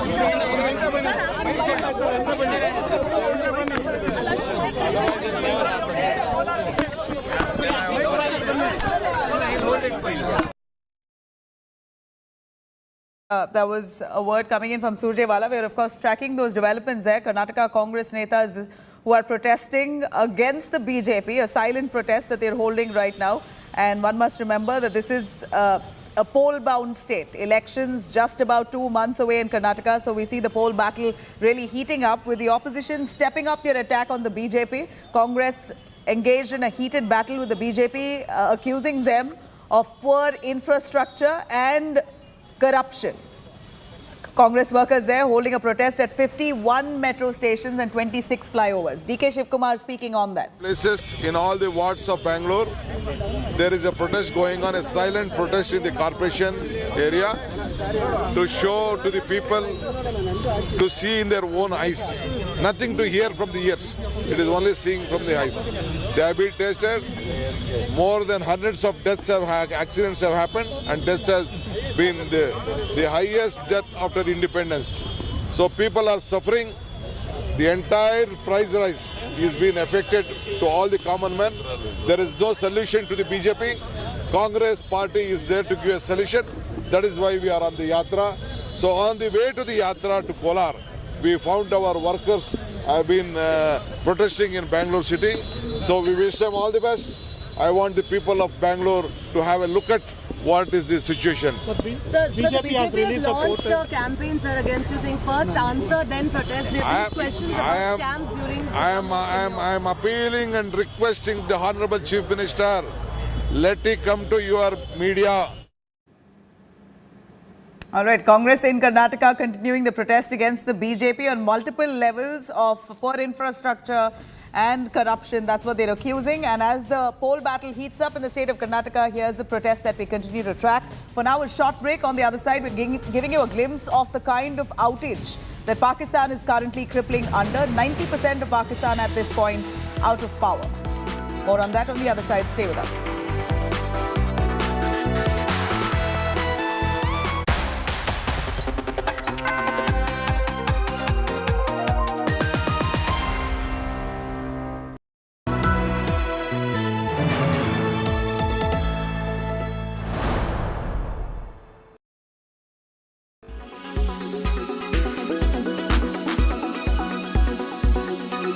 Do you think Netaji Subhas Chandra Bose's and Congress's ideology was similar? In a number of ways, yes. Congress as well as Netaji believed that India should be a secular state as far as the political aspects are concerned. Even though he personally was a very religious man, he certainly believed that the state should not be a state of a theocracy, so to say. Now, the Congress party and the Gandhi family, they have faced charges like spying on Netaji. Do you think the Gandhi family overshadowed Netaji Subhas Chandra Bose's contribution to the country? We have to remember that at one stage, Netaji and Pandit Nehru were friends. After all, Netaji was present when Mrs. Gandhi passed away in Europe, and he helped with the arrangements for her death rituals here, and considered Jawaharlal Nehru a brother, so to say. On the other hand, he was very disappointed when Jawaharlal Nehru did not support him when he tried to become re-elected as Congress president. The older Gandhi, or rather Nehru family, Pandit Jawaharlal Nehru and Indira Gandhi, knew him personally, and even though their governments did not necessarily make great efforts to recognize the INA's and Netaji's contribution, sort of keeping to the narrative that it was only the civil disobedience movement that brought about independence, which of course from later documents we know this was not true. The, so to say, younger and Nehru Gandhi generation, I think, was not so much aware of Netaji's contribution and not so much willing to recognize his contribution.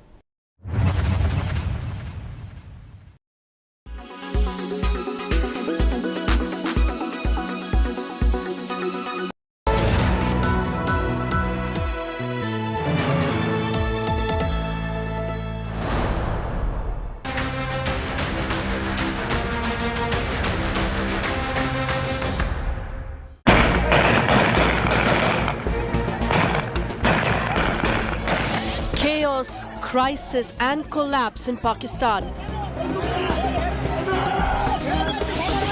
First, food riots and now a blackout.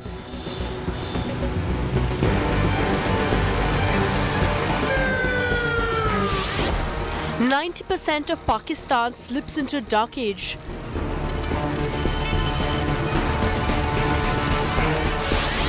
Begging bowl as terror blowback.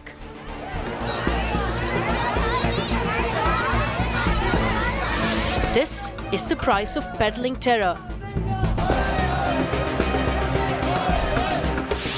It's payback time for Pakistan.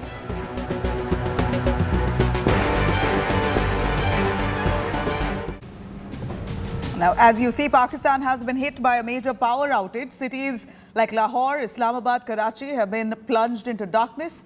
Cash-strapped Pakistan's economy is now continuously sinking deeper into the quagmire, and country of 23 crore people right now living its worst nightmare. Already reeling under major food crisis, skyrocketing inflation and multi-city protests against the Shehbaz-led Pakistan government. Now we see that major power outage has left at least 90% of Pakistan into complete darkness. Pakistan Ministry of Energy have said that the power outage was triggered by a drop in frequency of a national grid that resulted in widespread breakdown in the power systems. In Islamabad, as many as 117 grid stations are without electricity currently. Peshawar has also been hit by the power outage. There are reports that Shehbaz government may just sell its nuclear assets now, only to stabilize their economy. Now, as we see, Pakistan continues to reel under severe electricity crisis. Earlier, in fact, the load shedding issue that they had, which hit both citizens and the industries alike, forced Prime Minister Shehbaz Sharif's government now to announce an urgent plan to conserve energy. Financial meltdown is, of course, one of the main reasons behind this. But what really forced Pakistan into complete darkness? Is this all self-induced? Let's take a look.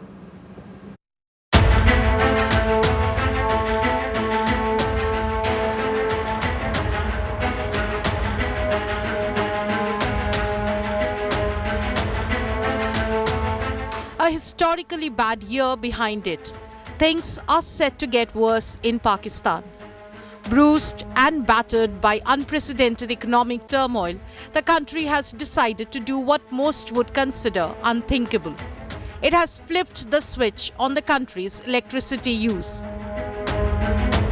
मुल्क में भर में मौजूद तमाम शादी हाल जो हैं 10 बजे जो है वो बंद हो जाएंगे इंशाल्लाह। मार्केटें जो है वो 8:30 बजे जो है वो बंद हो जाएंगी। इस पॉलिसी से इस शादी हाल, रेस्टोरेंट्स और मार्केटों के ये अगर टाइम ऑब्जर्व हों तो 62 अरब रुपए की बचत होगी। 62 अरब रुपए की बचत होगी। That's right. The Shahbaz Sharif government has just approved an energy austerity plan that requires markets to shut shop at 8:30 p.m. and wedding celebrations at 10 p.m. Imagine if something like that was announced in India in the festive season. While this will hit everyday Pakistanis, the government itself has decided to drop electricity usage by 30%. Saddled with inflation and virtually cleaned out cash reserves, Pakistan is not just cash strapped but almost flat broke to service its many international debts. The devastating floods of 2022 have compounded the destructive forces of the pandemic, laying to waste any chances of a quick recovery for the country. Add to this deadly cocktail a devalued Pakistani rupee and shocking fuel prices, and today's Pakistan is virtually hell on earth for its citizens. The worst case scenario for Pakistan is a nightmare default on its loan repayments, the sort of disaster that hit Sri Lanka last year. The world still remembers the hair-raising chaos in the island nation and widespread violence that was triggered. Meanwhile, Prime Minister Shahbaz Sharif has floundered to stabilize since he took office in April, his rule only serving to hike the popularity of his predecessor Imran Khan, who is enjoying the disaster playing out from the sidelines. Pakistan's energies have instead been spent on internal political turmoil, a dysfunctional National Assembly, and of course, cross-border terrorism. A nation with a corrupt elite, a broken political system, and the total control of an army that hasn't wrapped its head around this latest catastrophe means Pakistan is a long way from stability and recovery. Bureau Report, India Today. Now, the crisis in Pakistan has really prompted Prime Minister Shahbaz Sharif to go with a begging bowl to allies and international groups, hoping for some financial help. He even conceded quite recently that his country has paid the price for wars with India. Here's what happened.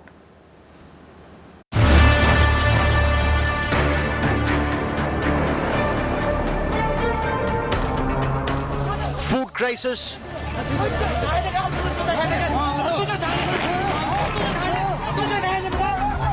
skyrocketing inflation, and protests.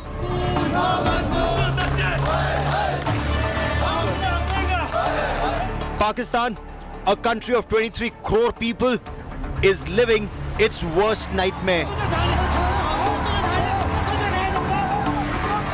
Massive protests erupted in the Gilgit-Baltistan region of Pakistan-occupied Kashmir on Tuesday over food shortage and runaway inflation.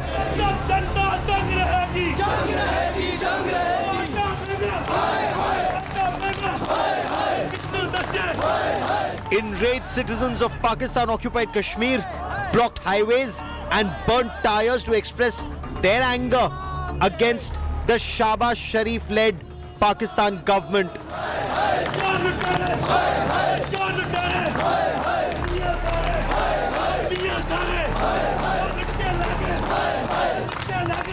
In midst of it all, Pakistan's Prime Minister Shahbaz Sharif conceded Pakistan had learnt its lessons after fighting multiple wars with India and losing. The Pakistani Prime Minister admitted that all three wars with India had brought his country down. Pakistan has learnt its lesson. We had 3 wars with India, 3. And the consequence of those wars, as a result, it only brought more miseries, unemployment, poverty. Shahbaz Sharif claimed his country now wants to live in peace with India, but once again raked up the Kashmir issue. We must. We are not a country, we don't have zayt, gas, we have very strong human resource, labor, engineers, etc. That's our asset. We want to convert that into our tools to provide prosperity. Under intense pressure, Pakistan Prime Minister Shahbaz Sharif's office clarified that the Prime Minister has consistently maintained that Pakistan and India must resolve their bilateral issues, especially, according to Pakistan, the core issue of Jammu and Kashmir through dialogue and peaceful means, and that too after restoration of Article 370. For far too long, Islamabad has ignored its economy, instead focusing all its energies using terrorism as an instrument of state policy. Now, the country is drowning in debt. In a desperate bid to remain afloat, Pakistan has taken a fresh loan from the United Arab Emirates this week. But the financial help from the Arab nation is actually too little and too late to bail out a sinking Pakistan. Bureau Report, India Today. Now, as we see that Pakistan, which is currently bankrupt, is now literally powerless in literally every form. Pakistan is now shutting down its markets, malls, wedding halls as early as 8:30. And the reason being to save on some kind of energy. Sharif government has also directed all government departments there to reduce electricity consumption to at least 30%. Here is a look at the immediate steps that Pakistan is taking to salvage this situation.